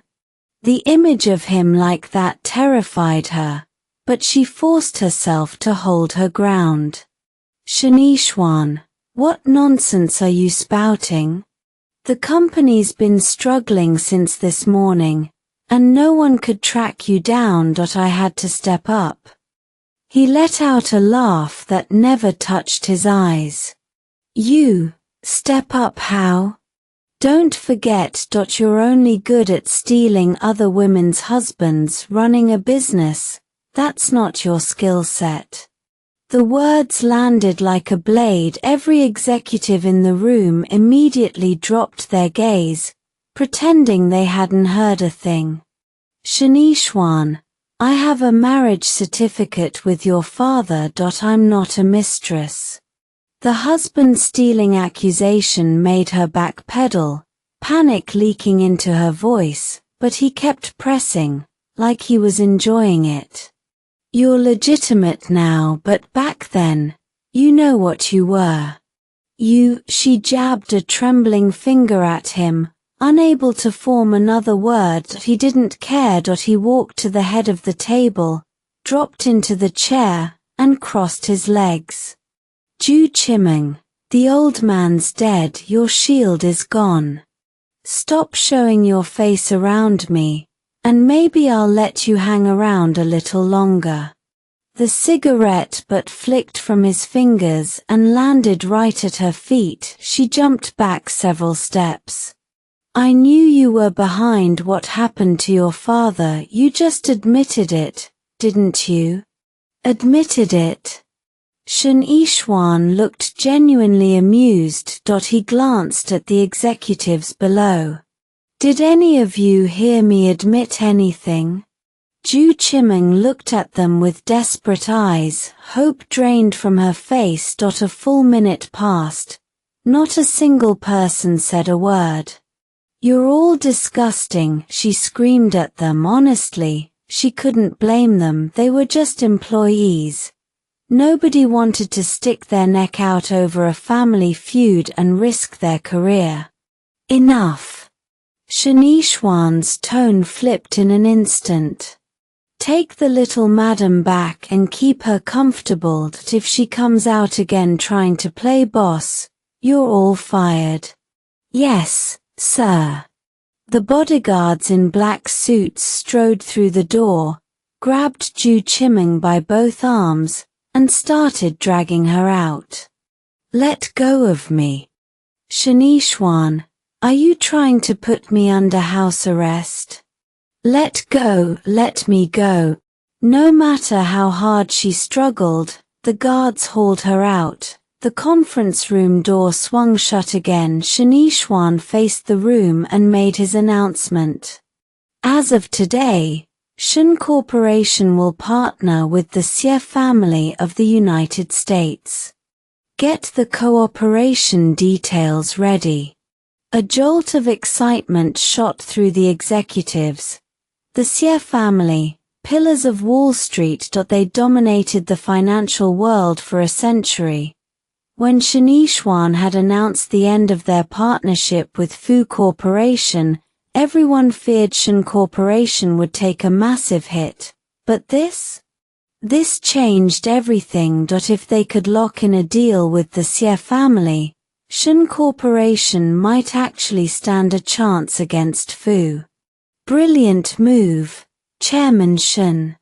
With you at the helm, Shen Corporation will reach a whole new level. All right, meeting's over.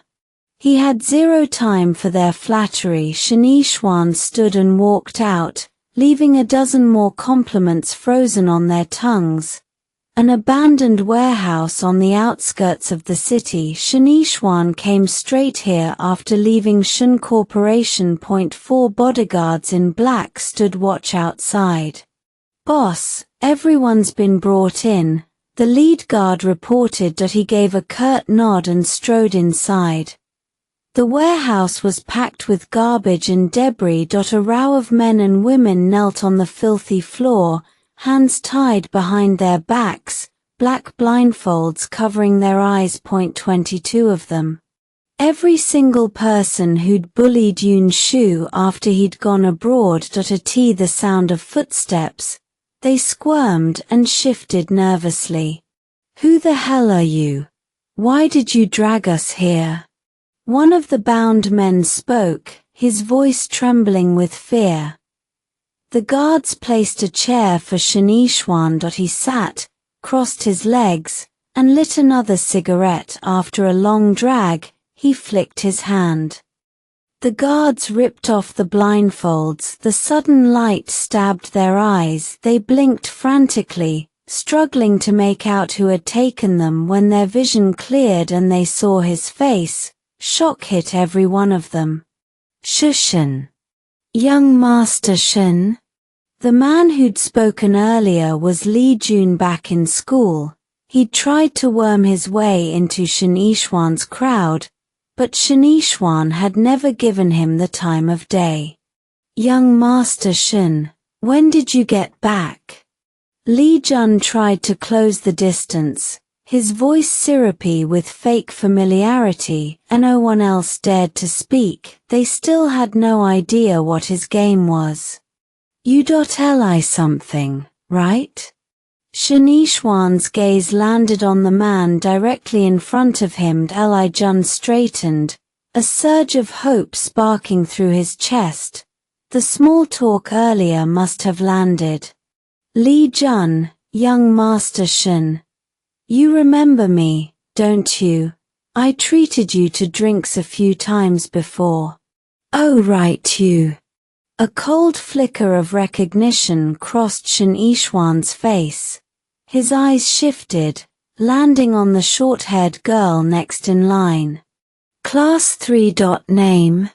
She flinched like he'd struck her. Young Master Shen, it's Liu Ting. I wrote you a love letter once. The confession dragged color into her cheeks. Shen Yixuan nodded, said nothing. He let his gaze crawl over each of them, one by one, the furnace inside him climbing toward a full blaze. The group knelt in dead silence, hearts hammering. None of them had a clue why they'd been brought here. Seconds stretched into an eternity. Shen Yixuan cut a sideways glance at the bodyguard beside him. That all of them? No one missing?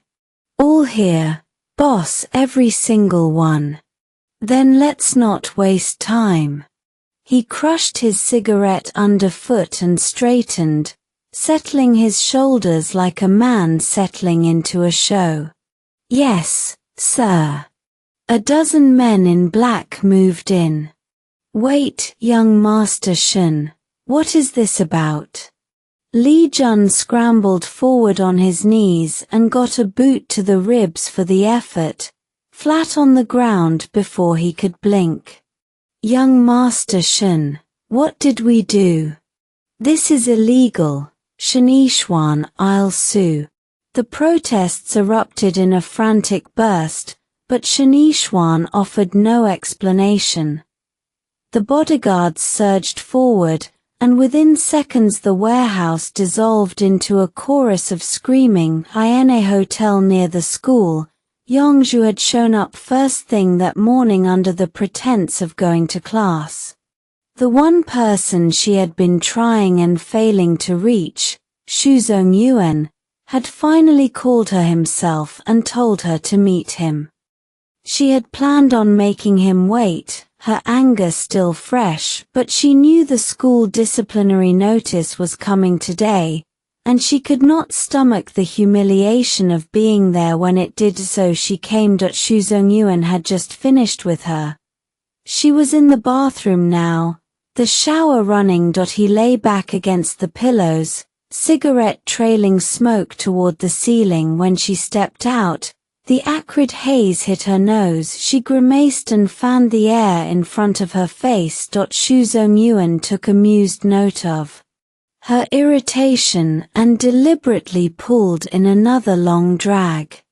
"God, you are so annoying," she snapped. He finally crushed the cigarette out. "Anyway, you didn't let me talk earlier, so I'm asking now, where have you been this whole time? I couldn't get through to you at all." A flash of guilt crossed Shu Zongyuan's face before he masked it with a long-suffering sigh.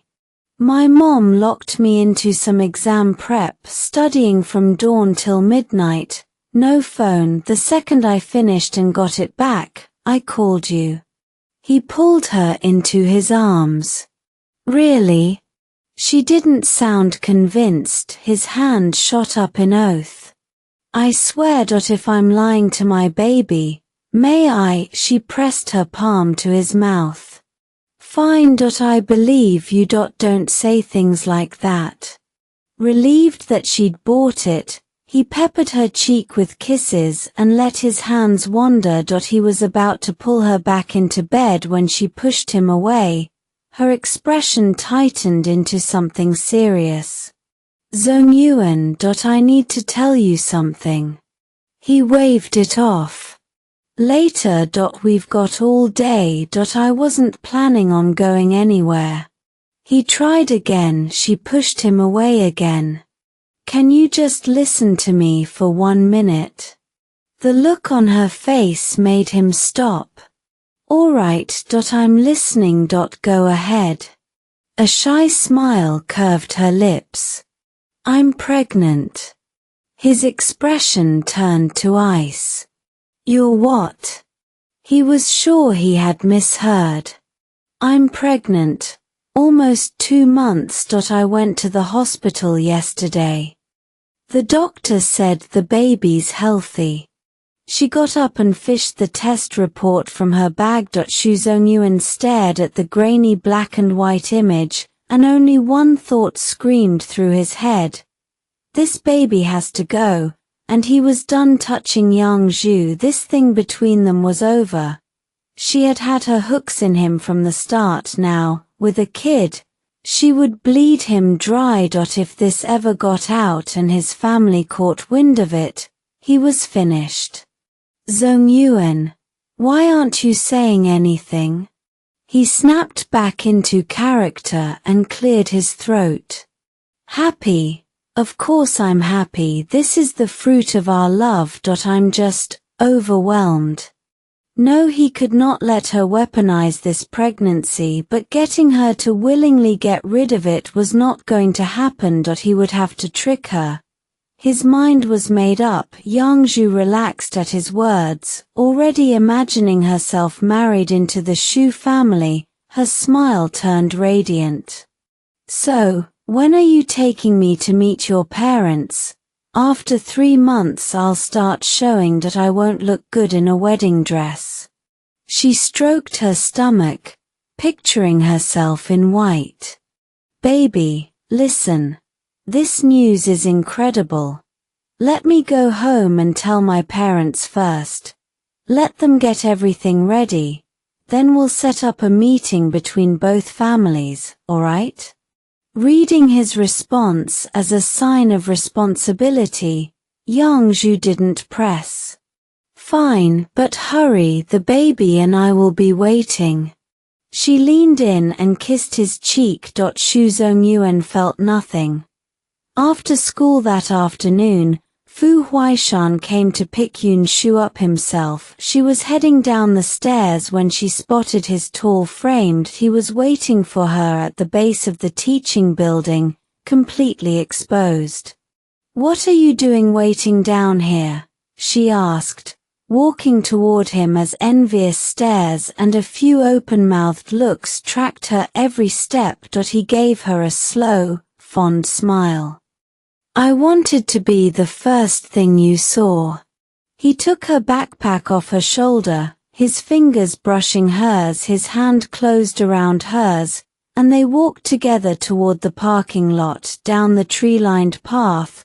Autumn leaves crunched softly beneath his shoes. He held her hand, squeezing gently every few steps, savoring the tender weight of her fingers laced through his. Lots of homework today. His deep voice carried a faint, cool scent that seemed to sharpen the air around them. Not really. I finished everything at school. Good.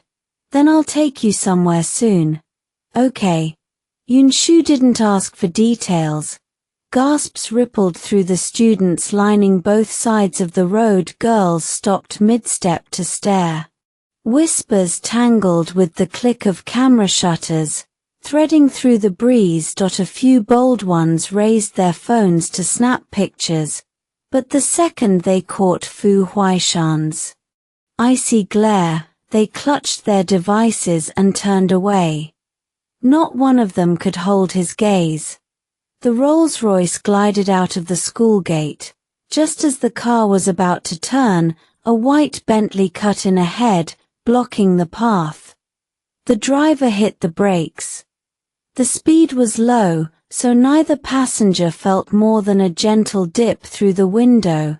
Shen Yixuan's eyes sliced straight to Yun Shu in the back seat. The moment she rolled her window down, he shouted, "Yun Shu, I need to talk to you." Yun Shu's face went cold. She rolled the window right back up. Her voice was flat as she said to Fu Huaishan beside her, "I have nothing to say to him." She barely knew Shen Yixuan. Whatever the original host of this body had felt for him belonged to someone else. Not her. She'd already dealt with the fallout yesterday. The emotions lingering in this body wouldn't control her anymore. Fu Huaishan gave a slight nod, then his voice dropped to ice. Go through. Yes, sir. The driver floored the accelerator. The Rolls-Royce slammed straight into the white Bentley. A deafening crunch split the air. The Rolls shoved the Bentley aside, clearing the path, then swerved smoothly and sped toward their destination. Inside the Bentley, Shen Yixuan was unhurt, but watching the taillights disappear, his face darkened to stone. Fu Huaishan took Yun Shu to dinner first. Lately, the chefs there had been developing a slate of special dishes. Fu Huaishan had taste-tested them personally, and tonight they finally hit the menu. After one bite, Yun Shu was raving about every single plate. When the chefs heard they'd won over the madam, they were over the moon. Their salaries got a very nice bump soon after. Leaving the restaurant, Yun Shu noticed a fresh Rolls-Royce waiting by the curb. She didn't mention it. Inside the car, she watched the city give way to the outskirts. And asked, "Where are we going?" "An auction house, jewelry." She guessed. He shook his head. "Antiques? Art?" Still a no. Before she could try again, he said, "Hold that thought, sure. It's a surprise." Fair enough. She could wait. The venue sat on the outskirts like a private resort. The massive parking lot was already packed with luxury cars, every surface gleaming with quiet wealth. Their owners, the city's elite, turning this normally secluded spot into a hive of activity. The driver eased them into a wide, reserved space near the entrance. Fu Huaishan's exclusive spot, impossible to miss. The car stopped. Fu Huaishan and Yun Shu stepped out together. A few steps later, Yun Shu's eyes lit up. They're auctioning horses tonight. A faint scent of hay drifted through the air. She tracked it to a temporary stable nearby, where a few horses stood calmly munching on feed. Fu Huaishan caught her excitement, and a fond smile tugged at the corner of his mouth. Yeah, the kind you love. There are some excellent ones on the block tonight. See if anything catches your eye. If you like it, we'll bring it home. Yun Shu nodded eagerly. Horses meant way more to her than gold or diamonds. At the entrance, staff were already waiting as they approached. An attendant stepped forward with flawless professionalism. Good evening, Mr. Fu. Good evening, madam. Please follow me. He led them inside. The moment Yun Shu stepped through the doors, she realized this place was anything but ordinary. From the outside, it looked above average. Inside, it was another world entirely. The decor was outrageously luxurious. Hand-woven carpets lay underfoot, so soft every step felt like walking on clouds. Diamonds studded the pillars, glittering under the lights with casual opulence. She glanced up. The ceiling was plated in gold foil. Beneath the chandeliers, it blazed with breathtaking brilliance. She drew a breath and caught the difference instantly. The air here was thicker. Maybe double the oxygen outside. She silently admired the owner's genius. Not only did the man know how to build a lavish atmosphere, he understood the small details that kept customers around. With extra oxygen, no one got drowsy. They stayed longer. More time meant more chances to showcase and sell smart business. The attendant guided them straight through the main hall to their reserved private room. Inside, soft lighting spilled over the elegant decor, wrapping everything in a comfortable, refined warmth. Li Jun and Sun Huaishan were already there, sprawled on the sofa mid-conversation. Li Jun wore a tailored suit. Sun Huaishan was in casuals, looking as smug and punchable as ever. The instant they saw Yun Shu and Fu Huaishan step in, Li Jun cut his conversation short and strode over. Brother Huaishan, sis-in-law. Long time no see. Yun Shu smiled. Yeah, it has been, not since the shooting match nearly a month ago. Sun Huaishan stood up too, a smirk curling his lips. Little sis-in-law, how's school treating you? Hitting the books hard? He put on his best elder brother voice, teasing. Before Yun Shu could answer, a chill shot down Sun Huaishan's spine. He spun around. Fu Huaishan's eyes were fixed on him, cold as ice.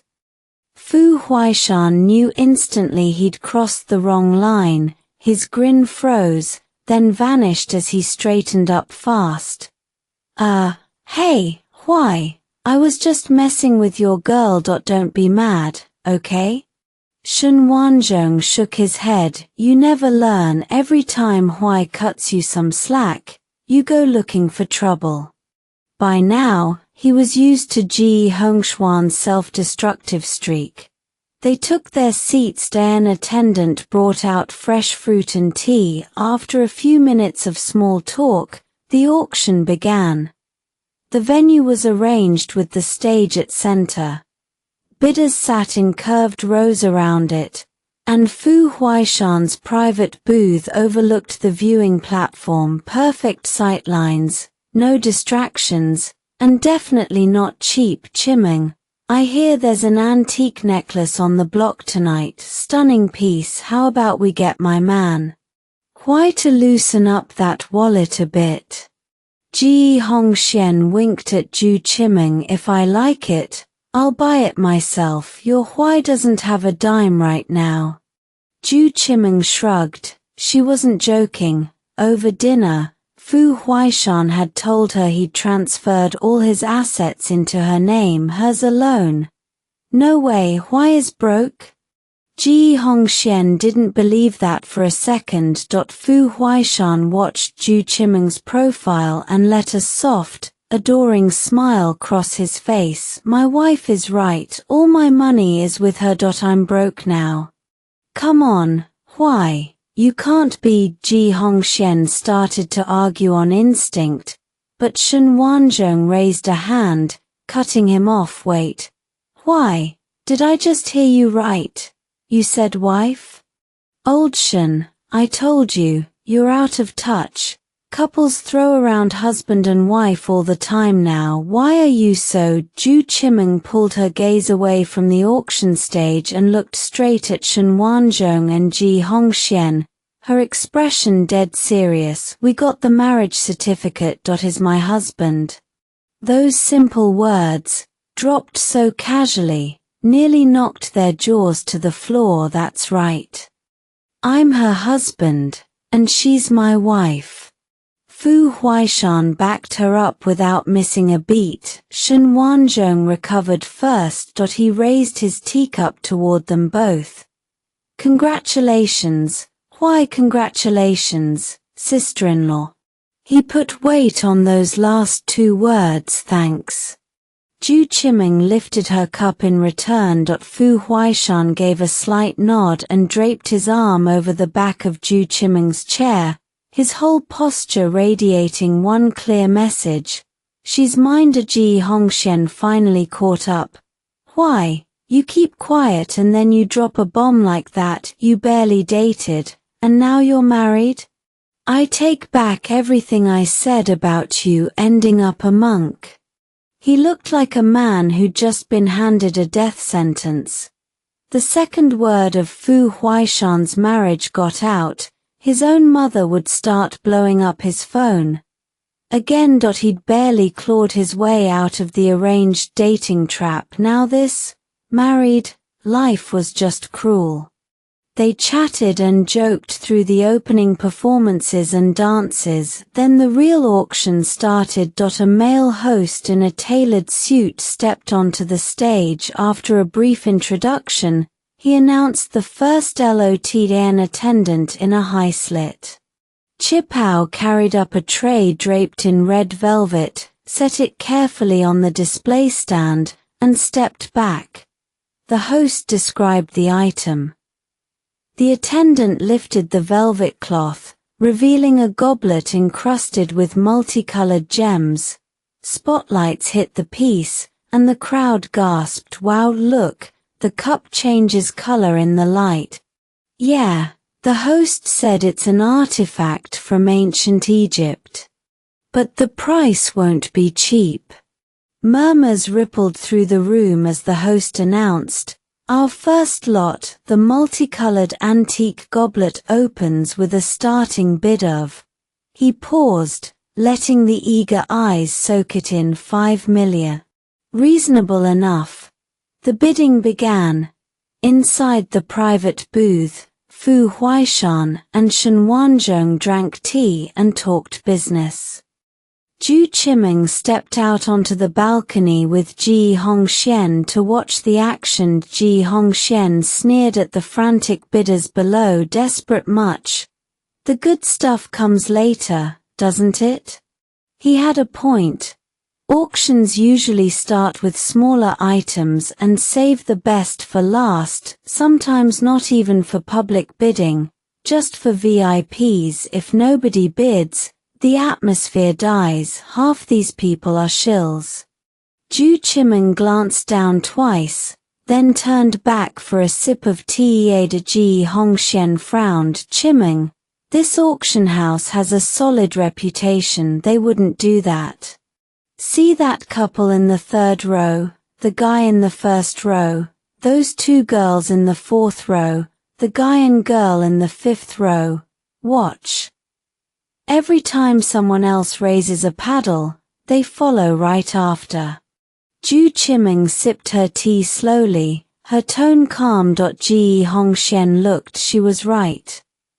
Every time someone bid, those people copied it immediately and never by much. Qimeng, even if that's true, it doesn't prove anything, he said. Could be coincidence. Zhu Qimeng turned to watch with him. Notice the rings on their right hands, all of them. Ji Hongxian squinted. Sure enough, every single one wore a ring, men and women alike. Coincidence? That was too much. He didn't even like wearing rings himself. That ring is a signal that if the person running the show thinks they can push the price higher, they send a vibration through a chip in the ring. The shills keep bidding, but if the price goes too high, they stop. Ji Hongxian didn't look away. He listened as Zhu Qiming explained, watching closely. Bingo. Right when the bid hit 8 million, every single one of them stopped raising their paddles. A pot-bellied man won the goblet at 8,010,000. Ji Hongxian spun around and gave Zhu Qiming a huge thumbs up. Qiming, you're incredible. Last person I admired this much was Huai. Now it's you. But how do you know all this stuff? He asked, genuinely curious. Books. Yun Shu answered, easy and casual. It wasn't really from a book. Back in that other world, she'd seen 1,000 variations of these same cheap tricks. Today was just a coincidence. Which book? Give me the title. Sis-in-law. I'll look it up when I get home. Sun Huaishan was actually into weird facts like this. What are you two talking about? Fu Huaishan's voice cut in from behind before Yun Shu could answer. He strode over, slipping an arm around her waist and pulling her close. I was telling Sun Huaishan he should read more. Read more? Sis-in-law.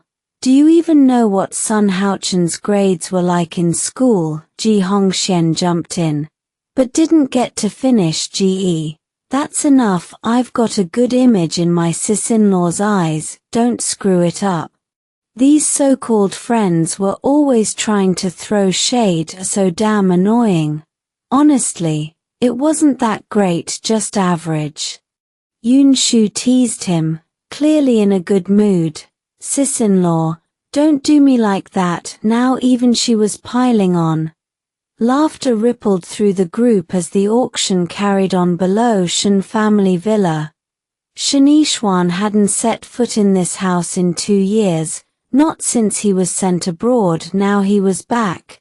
But he still didn't stay here. He kicked open the iron gate. The servants heard the noise and came running, but the second they saw him, they all shrank back like ostriches burying their heads, not daring to make a sound. Shen Yixuan stalked into the living room, scanning the familiar furniture, the careful arrangement. His eyes turned cold. He headed straight for the study on the 3rd floor. It looked exactly the same as it always had. He took in the room, then walked around the desk and sat down, propping his long legs on top of it. He lit a cigarette and smoked in slow, measured drags. Zhu Qiming got word and rushed over. The moment she saw Shen Yixuan, she flinched at the ice in his expression. What are you doing here? She asked, forcing herself to sound bold. Shen Yixuan didn't answer. He finished the whole cigarette before he finally looked at her. Zhu Qiming, the old man is gone. How do you want me to deal with you? Shen Yixuan, I'm your stepmother. Even if your father isn't here, I'm still your elder. Zhu Qiming struggled to keep her composure, careful not to provoke him outright. Elder? Ha! Shen Yixuan let out a dry laugh, like she'd just told him a joke. He rose from the chair, hands in his trouser pockets, and sauntered toward her with lazy menace. Something about that walk made Zhu Qiming want to step backward, but before she could, his hand clamped around her throat like an iron vice. What are you doing? Let me go, Shen Yixuan, she screamed, clawing at his arm. He wasn't even squeezing hard, just holding her. If he'd been serious, she wouldn't have been able to make a sound. Zhu Qiming, to be honest, you've been dead to me for 2 years. The words came out light, almost conversational, but they made her whole body tremble. I let you run loose all this time because I couldn't be bothered, but you actually thought you could play the elder with me. don't blame me for what comes next. Shen Yixuan's eyes were bloodshot as he stared at her, gradually increasing the pressure on her throat. Now she couldn't make a single sound. All she could do was watch as the man in front of her smiled like a demon. A few moments later, Zhu Qimeng went limp. Shen Yixuan dropped her on the floor like trash. Take her away. Take good care of her. He directed the words at the bodyguard beside him, putting extra weight on the last two. The guard understood immediately. The study door clicked shut. Shen Yixuan walked to the window, then turned to stare at the corner where a potted plant. Saturday time seemed to rewind 2 years. Shen Wanzhong swung the leather belt, striking Shen Yixuan again and again as he knelt in the corner. Every blow landed hard enough to send a spray of blood into the air. I didn't do it, it wasn't me. That woman forgot to give him his medicine, it's not my fault. Even as the blood poured from his wounds, Shen Yixuan roared back, stubborn as ever. You're still lying. If you hadn't hidden the medicine, would Qimeng have been able to find it?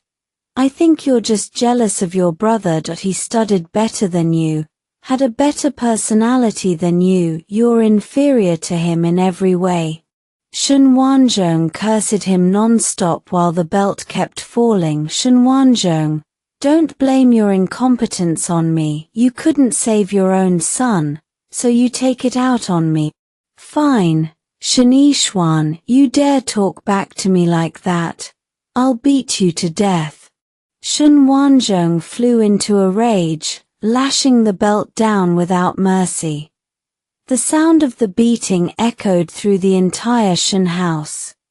That night, Shen Yixuan was beaten within an inch of his life. When they finally took him to the hospital, the doctors issued critical notice after critical notice, but it was the servants who signed them. He lay in a coma for 3 full days and nights before he finally woke up. Thinking about it now, Shen Yixuan's story and Yun Shu's had a lot in common. Both lost their mothers young, both had fathers who remarried fast, both ended up with half-brothers.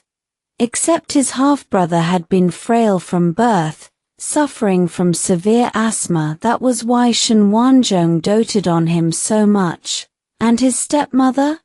She was the same venomous woman who wanted Shen Yixuan dead so her own son could inherit the Shen Empire. She'd been scheming against him ever since he was a child.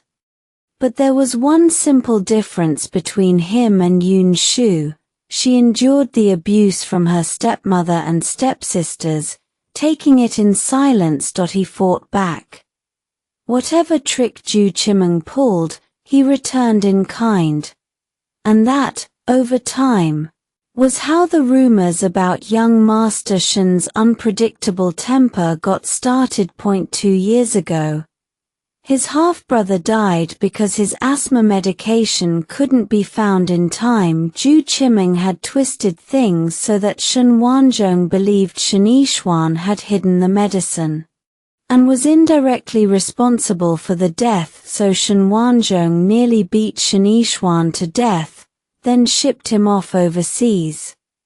That night's beating still felt like yesterday. He could still feel the sting of the belt against his skin, blood seeping out, soaking into the wooden floorboards, the crimson spread, burning itself into Shen Yixuan's eyes. Crash! A deafening noise shattered the silence in the study. A moment later, Shen Yixuan walked out and said to the bodyguard, "Tear this study apart, burn everything inside." "Yes, boss."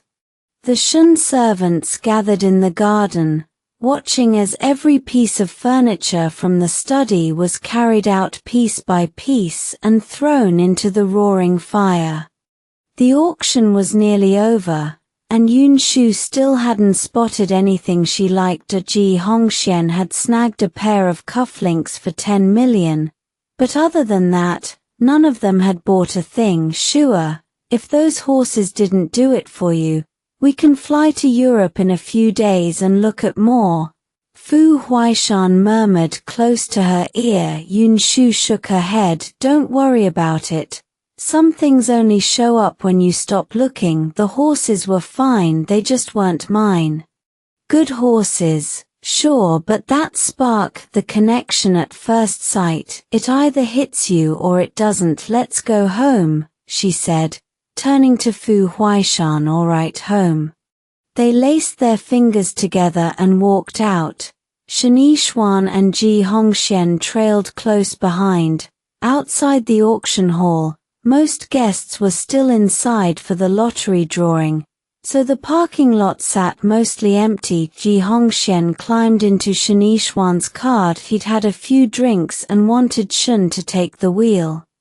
They were just about to wave goodbye to Fu Huaishan and Yun Shu when a sharp, piercing whinny split the air and froze them all in place. Every head turned toward the temporary stable. Next to the auction hall, a second whinny followed, and Yun Shu's heart lurched. She dropped Fu Huaishan's hand and ran toward the sound. Fu Huaishan bolted after her. Shen Yixuan and Ji Hongxian scrambled out of the car and followed. When they reached the stable, a worker was lashing a gray-white horse with a whip, hitting it hard. The horse was in agony. It reared, hooves flailing high, and let out a miserable, ear-splitting scream. Yun Shu stood frozen. She couldn't believe what she was seeing. Miss, get back, this horse has gone crazy, it'll hurt you, the worker shouted, panic rising in his voice. The horse suddenly broke free of its halter. It thrashed back and forth, trampling the feed trough and scattering hay everywhere. Yun Shu's heart slammed against her ribs, her eyes stayed locked on that white horse, her hands trembling at her sides. Shua, watch out. Fu Huaishan's voice came from behind as he reached her and pulled her close. Sister-in-law, stay back, that horse is out of control, Shen Yixuan said, stepping closer. The worker raised the whip again, and Yun Shu detonated like a powder keg. She screamed at the man, stop. Her voice cracked through the air like a thunderclap. It startled everyone there, even the frantic horse quieted, just a little. Fu Huaishan had never seen Yun Shu this worked up. It surprised him, but more than that, it worried him. The worker, shaken by her outburst, stumbled backward a few steps, stammering, but this horse is insane, if I don't hit it, it'll come after me. Yun Shu wasn't listening. Her gaze stayed fixed on the white horse, and she murmured under her breath, no. It won't. Confusion rippled through the people around her. What did she mean, it won't? These horses were brought in from all over. They had strong tempers and needed serious training before they'd accept a rider. How could she be so certain the horse wouldn't hurt her? Fu Huaishan tightened his arm around her waist, afraid she'd rush forward without thinking. Shua, don't be reckless, that horse is dangerous right now. But Yun Shu acted like she hadn't heard him. She turned to Fu Huaishan and said, Fu Huaishan, it's okay, let me go. It won't hurt me, trust me. He looked into her determined eyes. He knew that once Yun Shu set her mind on something, nothing could change it. Ji Hongxian's voice was tight with worry. Sister-in-law, you really can't go. If that horse keeps acting like this, they'll probably put it down soon. At the words put down, Yun Shu's whole body jerked. The emotion in her eyes broke open like a dam giving way, raw and overwhelming. She stared at Fu Huaishan, her resolve unmistakable, and Fu Huaishan knew nothing he said now would stop her. Okay, I'm coming with you. He took her hand, and together they walked slowly toward the white horse. Seeing this, Ji Hongxian and Shen Yixuan understood there was no point in trying to hold them back.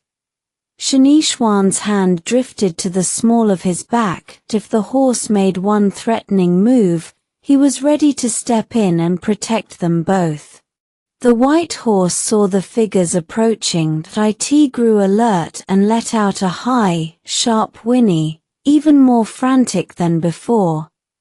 Yun Shu's chest tightened at the sound. On instinct, she released Fu Huaishan's hand and took a single step forward alone. She stared deep into the horse's eyes, as if searching for something hidden there. Xiao Bai, it's me, her voice quivered, unsteady, but the frantic animal didn't seem to hear. She drew a breath and called out, louder this time, Xiao Bai, it's me, look at me. The horse didn't stop pacing. It kept stomping, the sound scraping against her heart. Xiao Bai, it's me. Don't you remember me? This time, the horse seemed to catch her words. It stopped, stood perfectly still, its eyes fixed on Yun Shu. The screaming whinnies softened into quiet snorts, as if it was trying to recognize her. Xiao Bai, it's me. Her voice brightened, hope threading through it. She stood motionless, watching the horse, tears already pooling in her eyes. Her repeated call. The horse finally knew her, its one and only master. It trotted over, its dusty head brushing gently against her body. Its tail swayed back and forth, a happy, eager rhythm. Joy flooded Yun Shu's heart like a rising tide. She threw her arms around the horse's neck and held on tight. This was her Xiao Bai, her only companion from the parallel world. He had saved her when she was near death more times than she could count. They had lain together on the ground under the stars more times than she could remember. He was family. If she regretted anything about leaving the parallel world behind, it was only Xiao Bai. She had thought of him so many times it hurt. The first man couldn't believe his eyes. Wow, look at that. She was right, the horse isn't going to hurt her. Now it's totally calm. If I hadn't seen it for myself, I'd never believe it. The second man lowered his hand from his lower back and nodded. Yeah, she's really something. Xingyao, let's take Xiao Bai home. Fu Huaishan stepped up beside her. Yun Shu finally remembered the man behind her. She let go of Xiao Bai's neck and took Fu Huaishan's hand instead. Xiao Bai, this is my husband. We're married. The horse seemed to understand her perfectly. The moment the words left her mouth, Xiao Bai did something no one expected. First, it turned its head toward Fu Huaishan and let out a sharp, ringing snort, a challenge. Then it deliberately stomped its hooves in front of him, each step echoing like thunder. But that wasn't the most shocking part. Xiao Bai reared, forelegs lifting high until its body was nearly vertical.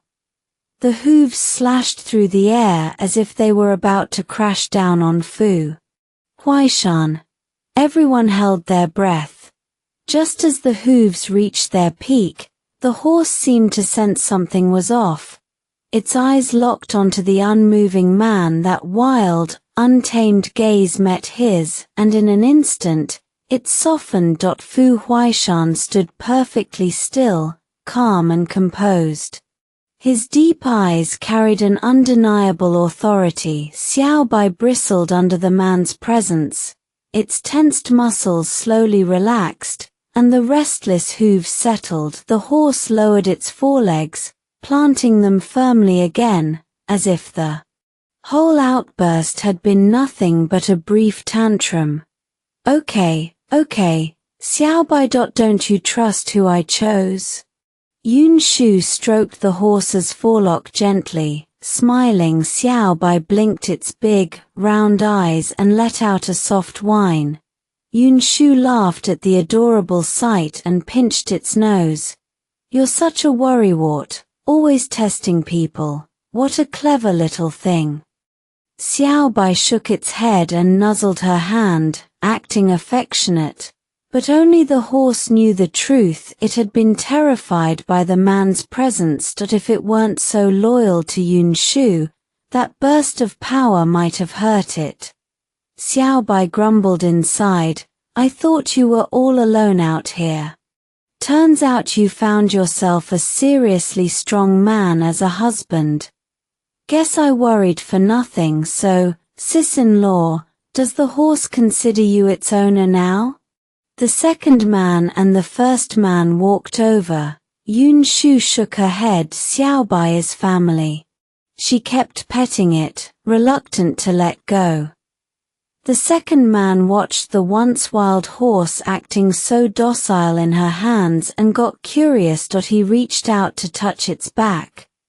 The moment his hand got close, Xiao Bai whipped its head around and glared at him, clearly saying, touch me and you're dead. He yanked his hand back and jumped a step away. Sis-in-law, your horse is terrifying. Xiao Bai is well behaved. Don't say that, or it might really get angry, and then you'll know what truly terrifying means. Back at the training base, someone had badmouthed Yun Shu behind her back. Xiao Bai had snuck out that night and trampled him into pulp. The second man shut his mouth. A bodyguard walked over. Young master, Mrs. Fu, the auction paperwork is done. I'll take the horse back. Yun Shu nodded. She patted Xiao Bai's neck. Be good. I'll see you at home. Xiao Bai flicked its tail at her. The group left quickly, with the bodyguard driving the horse transport truck behind the convoy at Ye residence. It was already late. Everyone else was asleep, but in one bedroom, the light was still on. When the final complete button flashed on his screen, a young man covered his mouth and screamed with excitement. He'd finally finished. This was the first website he'd ever built from scratch, with the highest security level and the largest data source he'd ever worked with. Looking at the piles of documents beside his computer and the handwritten notes covering his bed, he couldn't help but see why it had been so damn hard. Once he calmed down, he went back to the computer and pressed the enter key with a trembling finger. The machine restarted. When it came back up, the desktop showed the homepage for number 1. He messaged Yun Shu, but got no reply all night. Dawn broke, sunlight piercing through the clouds. Yun Shu woke early after washing up. She headed straight for the stables. The workers were already busy feeding the horses. When they saw her coming, they stopped and greeted her respectfully. Good morning, Mrs. Fu. She smiled and greeted them back. She walked to Xiao Bai's stall, pushed the gate open, and said to the sleeping horse, Xiao Bai, let's go for a morning workout. Xiao Bai let out an excited neigh and immediately got up to join her. Yun Shu saddled it expertly, adjusted the reins, and swung herself up with ease. Let's go, Xiao Bai. At her command, the horse shot out like an arrow, hooves echoing through the estate. They galloped under the morning sun, grass swaying in their wake. After breakfast, Fu Huaishan dropped Yun Shu off at school. She had barely stepped through the gate when a student who'd been waiting rushed up to her. Yun Shu had been reviewing the website on her phone during the drive, and by the time he reached her, she'd finished. His eyes sparkled when he saw her. Before he could ask, she said, just finished. Reading it. It's good. Then, Master, can we launch the site now? Yeah, from now on, you're in charge of everything on the site, but don't cross any red lines. Yun Shu made it clear, as long as it stayed legal, she didn't care what he did. Don't worry, master. I won't. About the split, I was thinking an 80-20th split, he said. You take 80%, I take 20. Does that work? No, she shook her head. 50-50. No, master, I can't take a 6-40 split. That's insane. I told you, we're doing this 6-40. I won't accept 40-60. Li Jun waved both hands like he was swatting away a live grenade. Panic bled through every word. Yun Shu had pulled him into this business. Without her, the company didn't exist. How could he possibly walk away with more of the profit than her? She stopped walking and fixed him with a long, cold stare. 40-60. Take it or you're out. Li Jun's face twisted. Master. 40-60. One more word and I'll knock your teeth in.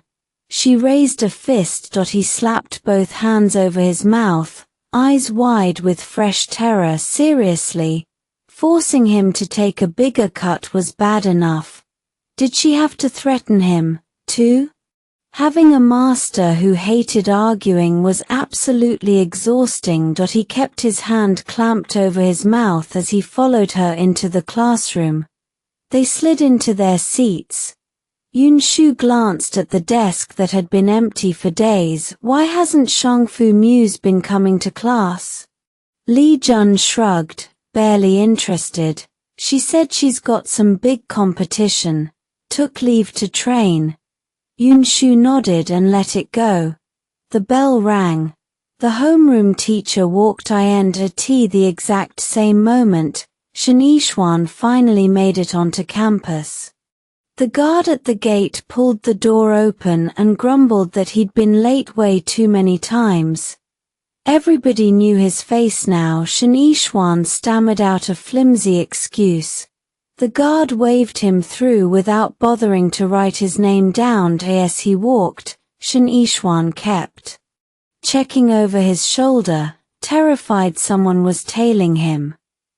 Only when he was absolutely sure no one was there did he break into a sprint toward the classroom.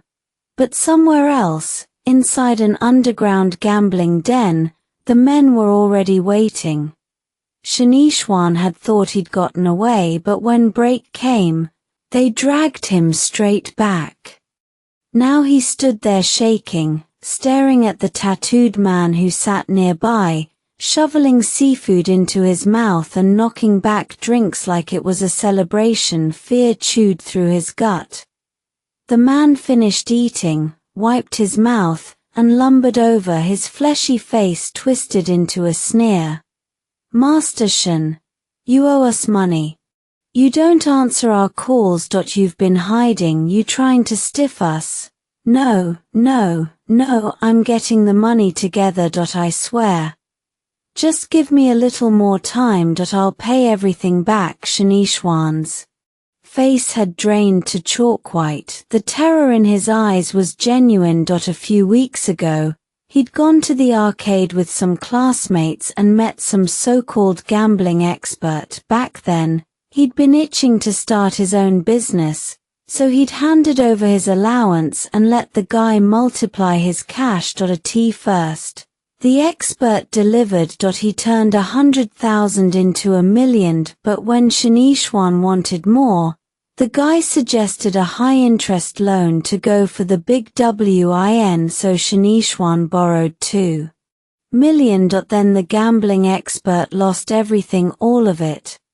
The loan sharks came straight after him. In 1 week, the $2 million he owed ballooned into $10 million. $10 million. Even Shen Wanzhong would need serious time to scrape that together. Terrified of losing a limb, Shen Yixuan had been running ever since, but they still found him. Master Shen. Haven't you said that about 100 times now? I've got nothing but time today. How about I sit right here while you actually come up with the money? The tattooed man dropped into a chair like a king and watched Shen Yixuan shake. One of his men tossed a phone to Shen Yixuan. Call someone. Get it done. They released his hands. He clutched the phone, mind spinning. He didn't know who to call. He tried a few classmates, but they were all students. Even if their families had money, none of them could pull $1 million in cash out of thin air. After more than a dozen calls, he'd only managed to scrape together $3 million that left his family. But who could he reach out to? His thoughts were a wreck. Shen Wanzhong had money. But the second Shen Wanzhong found out about the loan sharks, Shen Yixuan's life would be over. Yang Zhu was broke. He'd already swindled $500,000 out of her yesterday. Now his only shot was Zhu Qimeng. With trembling fingers, he dialed her number. The moment she heard he'd be dead without $10 million, she hung up on him. She said they were done. She had no money, and even if she did, she wouldn't help him. Cold sweat dripped down Shen Yixuan's forehead. He tried calling again, but she'd already blocked his number. Master Shen. Your sister turned you down flat, said you're dead to her. You wasting our time? The men were getting restless. No, wait. Let me think. He was spiraling. 10 excruciating minutes passed. He still couldn't think of a single person to ask for a loan. The tattooed man's patience snapped. He smashed an empty bottle against the floor and stood. Master Shen, are you playing me? No. Draw some blood. He thinks I'm a vegetarian. No, wait. Shen Yixuan thrashed wildly. 2 men pinned him to the ground. A guy with yellow hair stepped forward, swinging an iron pipe. Please, give me one more chance. I have another sister. I still have a sister. My brother-in-law is Fu Huaishan. In sheer desperation, Shen Yixuan screamed the words out. The tattooed man didn't even flinch. Instead, he burst out laughing. Ha ha ha. Fu Huaishan is your brother-in-law. You're a hell of a storyteller. Why don't you just tell me he's your brother? It's true, believe me, I have another sister. Fu Huaishan likes her. She's his fiancée. Shen Yixuan yelled with everything he had left. The man's eyes narrowed. The iron pipe was inches from Shen Yixuan's skull when he raised a hand. Hold it. I'll give you one last shot. Have that sister, the one with Fu Huaishan, for a fiancé. Bring the money. If you're lying this time, I'll grind you into paste. Yes. I'll call her right now. I swear she'll get the money. Shen Yixuan was nearly out of his mind with terror. He'd thought about asking Yun Shu earlier, but he'd bullied her when they were kids, and the shame had stopped him cold. Now he had no other choice. He could only pray she'd throw him a lifeline. He dialed Yun Shu's number. It rang and rang. Just when he was certain she wouldn't answer, someone picked up. Hello? Shen Yixuan. My master's in the restroom. Call back. Yun Shu ignored the call. It was lunch break, and she had slipped into one of the tunnel's side chambers, leaving her phone inside her desk drawer. She didn't want to answer, but the ringtone sliced through the quiet, and people around her were trying to rest.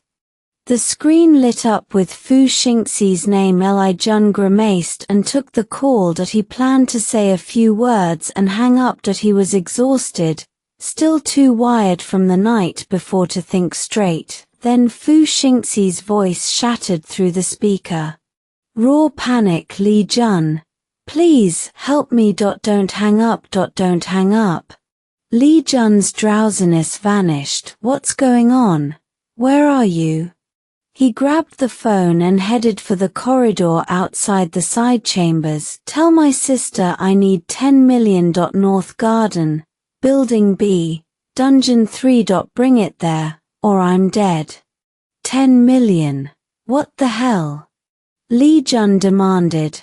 The line went dead right then. Yun Shu stepped out of the side chamber. Li Jun spilled everything, word for word.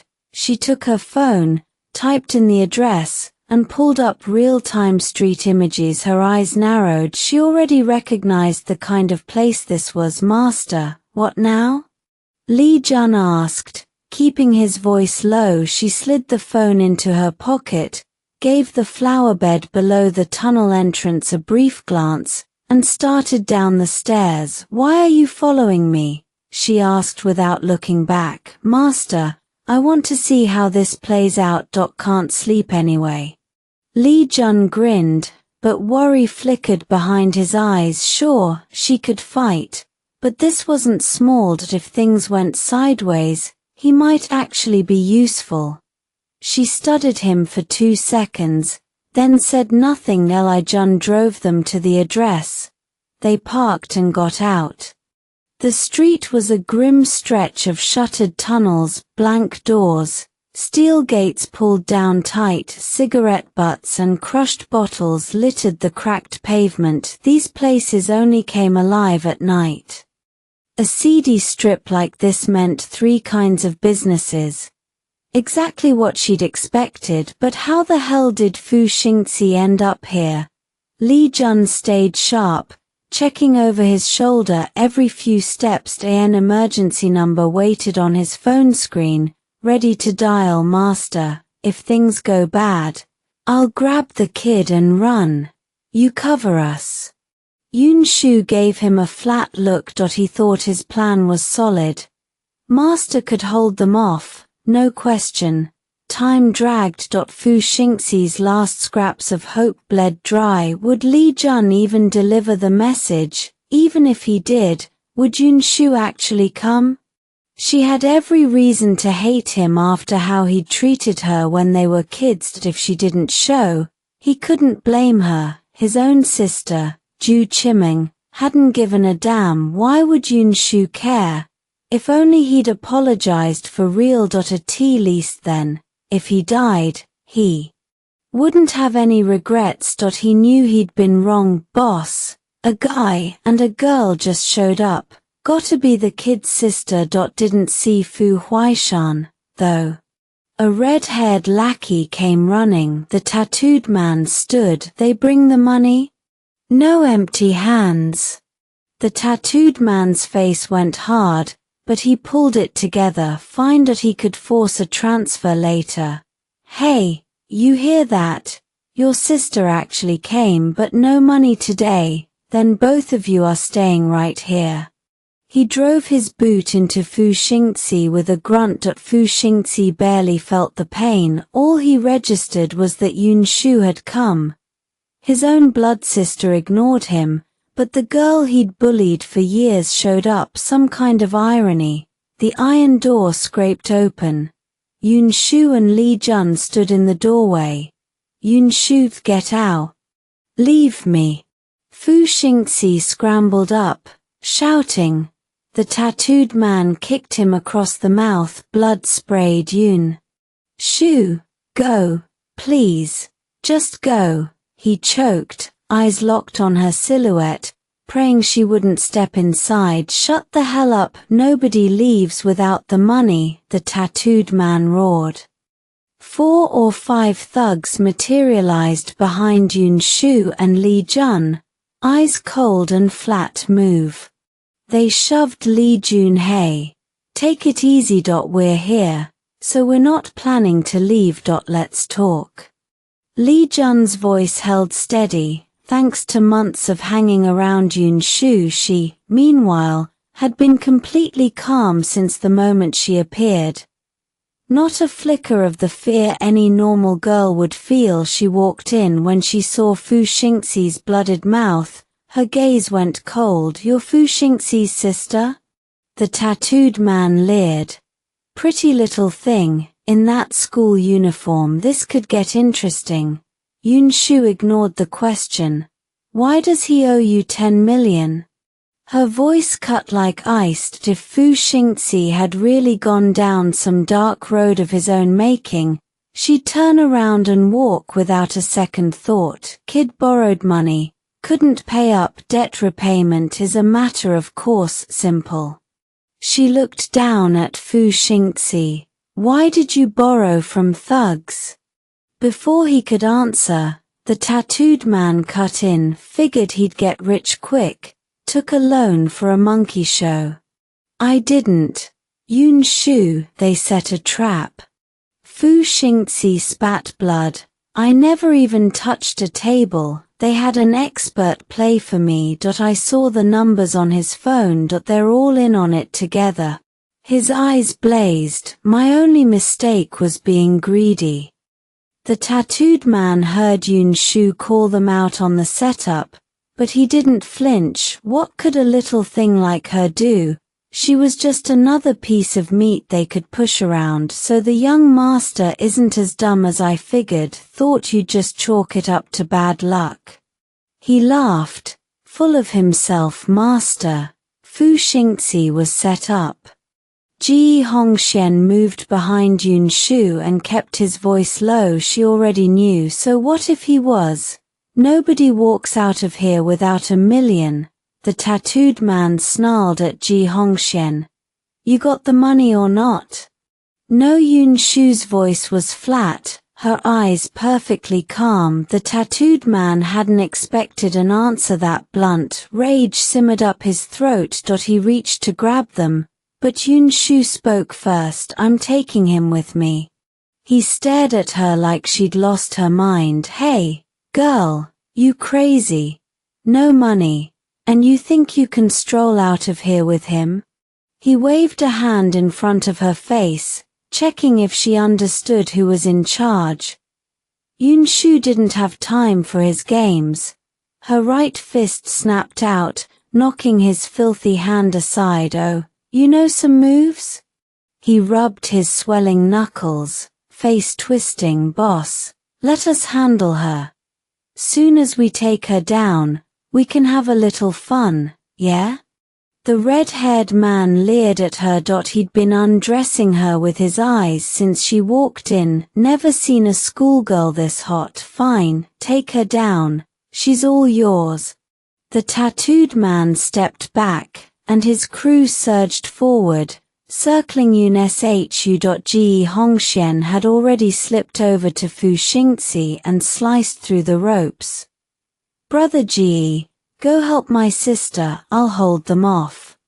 Fu Xingxi's voice cracked with panic. Ji Hongshen counted the bodies closing in around Yun Shu, 10 of them. He shook his head. Kid, you might want to shut your eyes. Don't say I didn't warn you. Why would I close my eyes? Why aren't you helping her? Fu Xingxi didn't get it. He whipped around, shouting at Yun Shu, Sis, I'm sorry, this is all on me. Run. Ji Hongshen glanced at the barred iron door, then calmly sat on the floor. Master, I'm ready. Eyes closed. Go ahead. Fu Xingxi stared at him like he'd lost his mind. What kind of disciple just sat there? What had she even taught this guy? Shut up, we'll deal with your sister first, then you. The red-haired man turned back to Yun Shu. Sweetheart, if you just apologize real nice to our boss, keep him happy, maybe we'll. He never finished. A sharp whoosh of air, and Yun Shu's foot connected with his temple. He dropped, unconscious before he hit the ground. Too much talking. She looked down at him, eyes like ice. The tattooed man roared, Get her, whoever catches her gets her. Yeah. They all charged. A Tifu Corporation. The conference room hummed with a quarterly report. Fu Huaishan sat back, barely listening. A bodyguard in black slipped in and leaned close to his ear. Boss, we just got word Miss Yun went to the club. Her brother owes money to some thugs. She went to bail him out.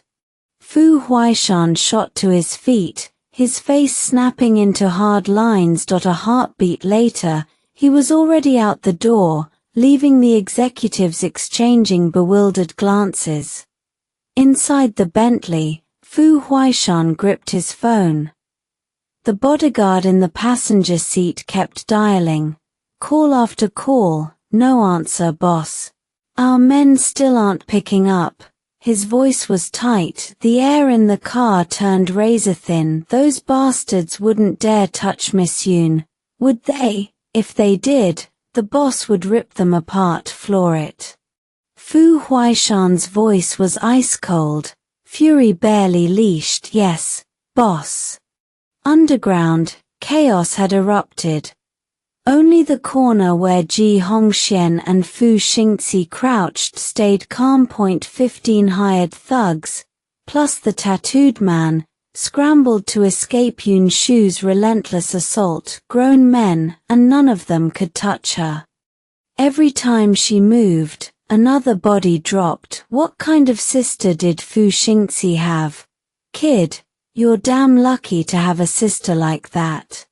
Ji Hongxian elbowed the stunned Fu Xingzi, real envy in his voice. Yeah. I'm lucky. Fu Xingzi answered without blinking. Sis, behind you.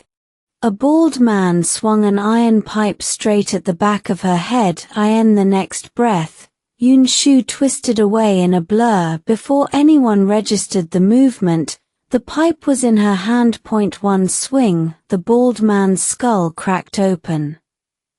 Ji Hongxian forgot to close his eyes. Fu Xingzi shot him a confused look, then whipped his head back to his sister. What followed was a slaughter. Each strike of the pipe sent blood arcing through the air. Her expression never changed. She moved like a machine, every punch and kick met with brutal retaliation. Yun Shu was cold, terrifying, facing men who wanted her dead. Her eyes held nothing but bloodlust. The instinct of a killer, honed in a place where only the fallen survived. In that moment, she was back in that other world. The empty underground room echoed with thuds and pleas. Ji Hongxian gagged behind his hands. Fu Xingzi was terrified, but he couldn't look away, terrified of what she might do next, terrified someone would jump her from behind.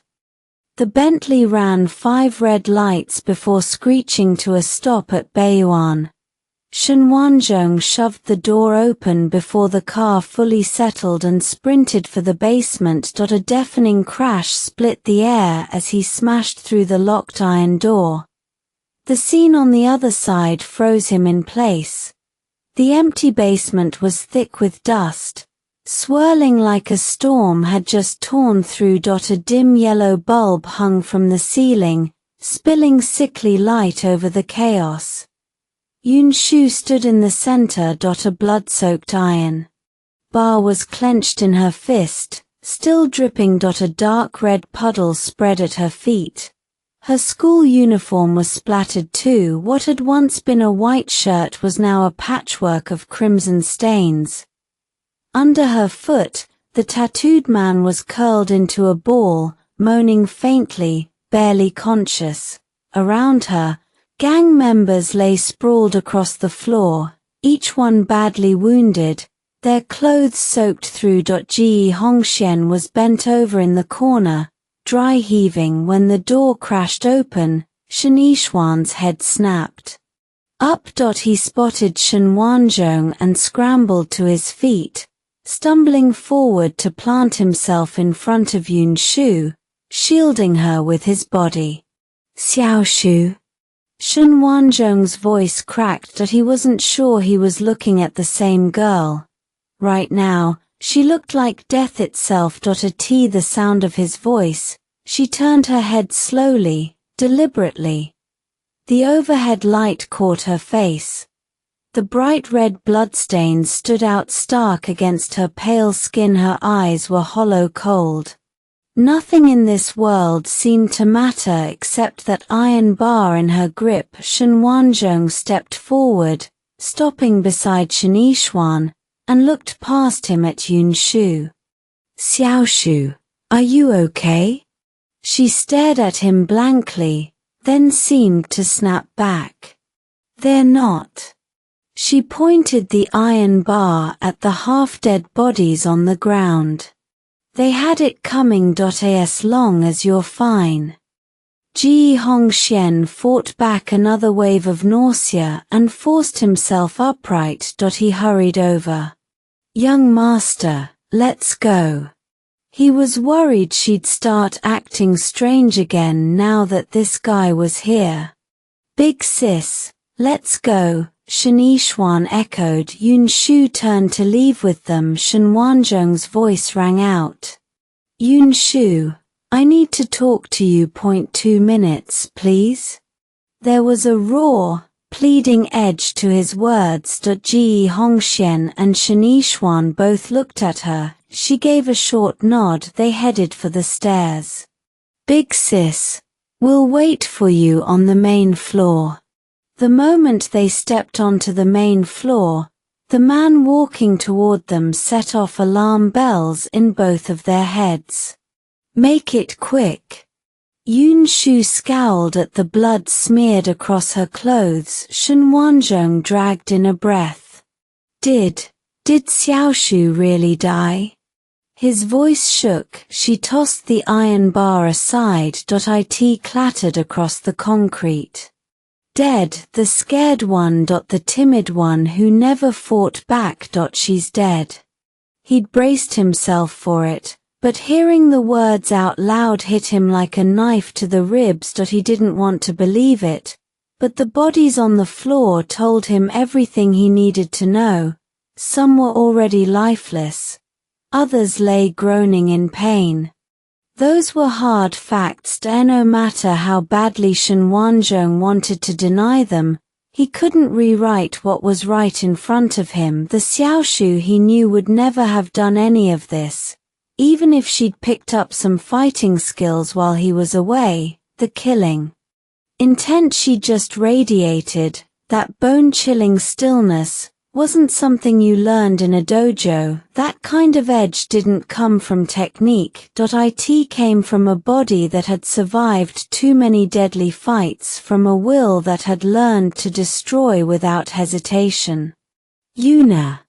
A low male voice cut through from the doorway. Fu Huaishan stepped into view, cold fury rolling off him in waves. Sun Haochen and Luo Juncheng were right behind him. Fu Huaishan. The second she saw him, she walked straight toward him without a flicker of hesitation. He met her halfway, his gaze raking over her blood-splattered cheeks and hands. Are you hurt? Yun Shu shook her head. No, none of it's mine. Luo Juncheng handed him a wet wipe. Fu Huaishan took it and began cleaning the blood from her face, his movements impossibly gentle for a man who looked ready to murder someone within moments. Her face and hands were clean, her fair skin showing through again. Go wait for me upstairs, he said quietly. I'll be right there. Okay. She turned to leave. Shen Wanzhong's voice rang out behind her, raw with desperation. One last question. Did she ever feel anything for me? He stared at her back, aching for an answer. Fu Huaishan's eyes went glacial. The look he leveled at Shen Wanzhong could have drawn blood, but Shen Wanzhong didn't flinch. He met Fu's gaze head-on, fire meeting ice. Yun Shu turned back and looked at him steadily.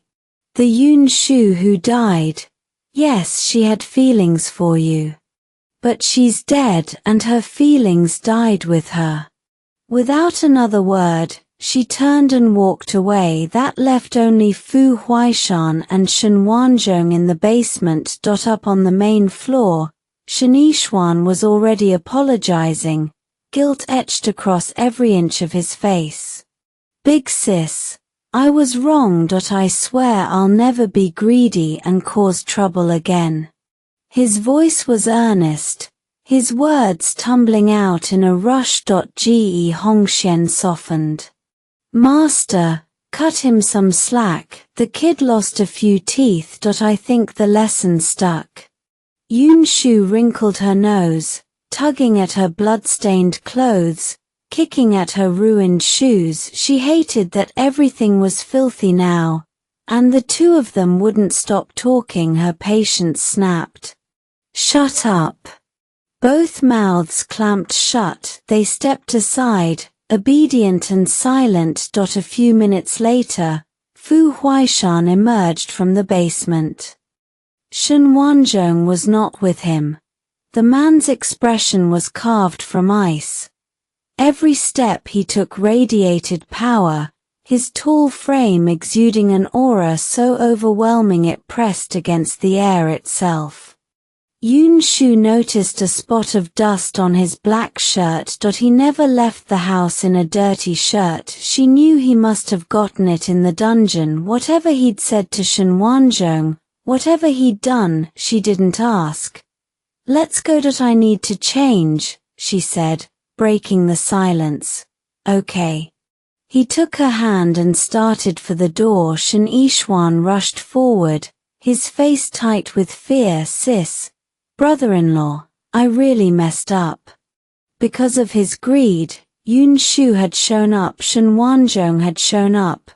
Even Fu Huaishan, the legendary ultimate power player few ever laid eyes on, had gotten involved. He had really screwed up this time. Fu Huaishan had intended to ignore him, but at the word brother-in-law, the cold edge in his eyes softened. "Li Jun, take him back," Fu Huaishan said. "Wait." Yun Shu stopped and turned around. She looked at Shen Yixuan, her gaze steady. "Wanting to be independent is fine, but first, figure out if you actually have what it takes. If anything like this happens again, I'll beat the crap out of you." A stunned silence fell. How could a woman who looked so delicate say something so brutal? "Sis, I swear it won't happen again. Thank you for today." Shen Yixuan was genuinely terrified now that if she hadn't shown up, he might not have made it out alive. Yun Shu ignored him, took Fu Huaishan's hand, and got into the car. Li Jun drove Ji Hongxian and Shen Yixuan back to the dungeon. Shen Yixuan massaged his swollen cheek and spat out a mouthful of blood. Fu Huaishan really was a demon. Back at the mansion, Yun Shu went straight to shower and change. After she was clean and refreshed, her mood finally lifted. She carried the first aid kit into the study. Fu Huaishan was at his desk, dealing with a backlog. He'd been in the middle of a critical Fu Corporation meeting when the news came that Yun Shu had gone to the office. He'd dropped everything to find her. Now he had to clean up the mess. "Busy?" she asked quietly when he saw her. He immediately ended the video conference. "Done." The executives on the other end stared at their screens, bewildered. Fu Huaishan got up from the desk. Yun Shu stood by the sofa and waved him over. "Come here." He walked over and sat down. Yun Shu opened the first aid kit and took out the iodine. "Your hand." He obediently offered his right hand.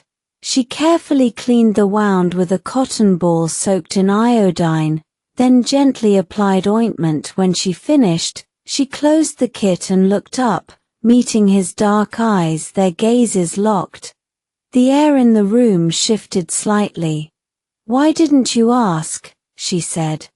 She meant about her not being the real Yun Shu. He understood exactly what she meant. His brow creased for a moment, then relaxed. He looked at her and countered, "Would asking change anything?" Yun Shu froze. She hadn't expected that answer. She'd thought he would doubt her, suspect there was something real between her and Shen Yixuan, but he hadn't asked anything. He'd given her just that one line, "I don't love your name. I love you, all of you, everything about you." His voice was low and thick with tenderness. He reached out and gently brushed a stray strand of hair from her forehead. "It has nothing to do with me. I don't care. The things about you, if you tell me, I'll listen, that if you don't, I'll respect that, but it will never change the fact that I love you. Her heart pounded so hard she thought it might leap out of her chest. What was she supposed to do? Her heart was telling her she was already completely gone for this man. She couldn't hold back anymore. She launched herself at him, grabbed his handsome face in both hands, and kissed him without hesitation. Fu Huaishan was caught off guard by her sudden boldness, but he quickly took control. The temperature in the study climbed. Just as he was guiding her to the next level, there was a knock at the door. Fu Huaishan came back to his senses first. He pulled her slightly open collar back together. Li Jun walked in after a quiet come-in, but he noticed they both looked a little off. He didn't have time to dwell on it. Madam, the horse is making trouble in the stable. Because the horse was Yun Shu's most treasured, the stable hands hadn't dared handle it on their own. They'd reported it to Li Jun the horse. At the mention, Yun Shu shot up. Yes. You'd better go see that it only listens to you. No matter how many awards the trainers had won, they were useless against Yun Shu's horse. The animal was smart as hell and had the exact same temperament as its owner. If it didn't like the way you looked at it, it would just kick. None of the usual pre-fight whinnying. Straight to business. In just 2 days, it had already started several fights in the stable. Yun Shu hurried toward the stable. Fu Huaishan followed. Outside the stable, the trainers and workers were huddled together, afraid to go. In from inside came a cacophony of whinnies and the stomping of hooves. Seeing Yun Shu, they all visibly relaxed. Madam, please take a look at the horse. She walked in. The place was a mess. The gate to the horse's stall was wide open. The horse was pacing back and forth in front of the other horses' stalls, snorting loudly, looking like it was ready to barge in and throw down. We were about to give the white horse a bath, a worker explained. But the trainers said to wash the other horses first, since they ran a long distance today and might get clogged sweat glands. The white horse seemed to understand. It kicked open its own gate, went over, and climbed right into the wash rack on its own. We tried calling it, but it ignored us.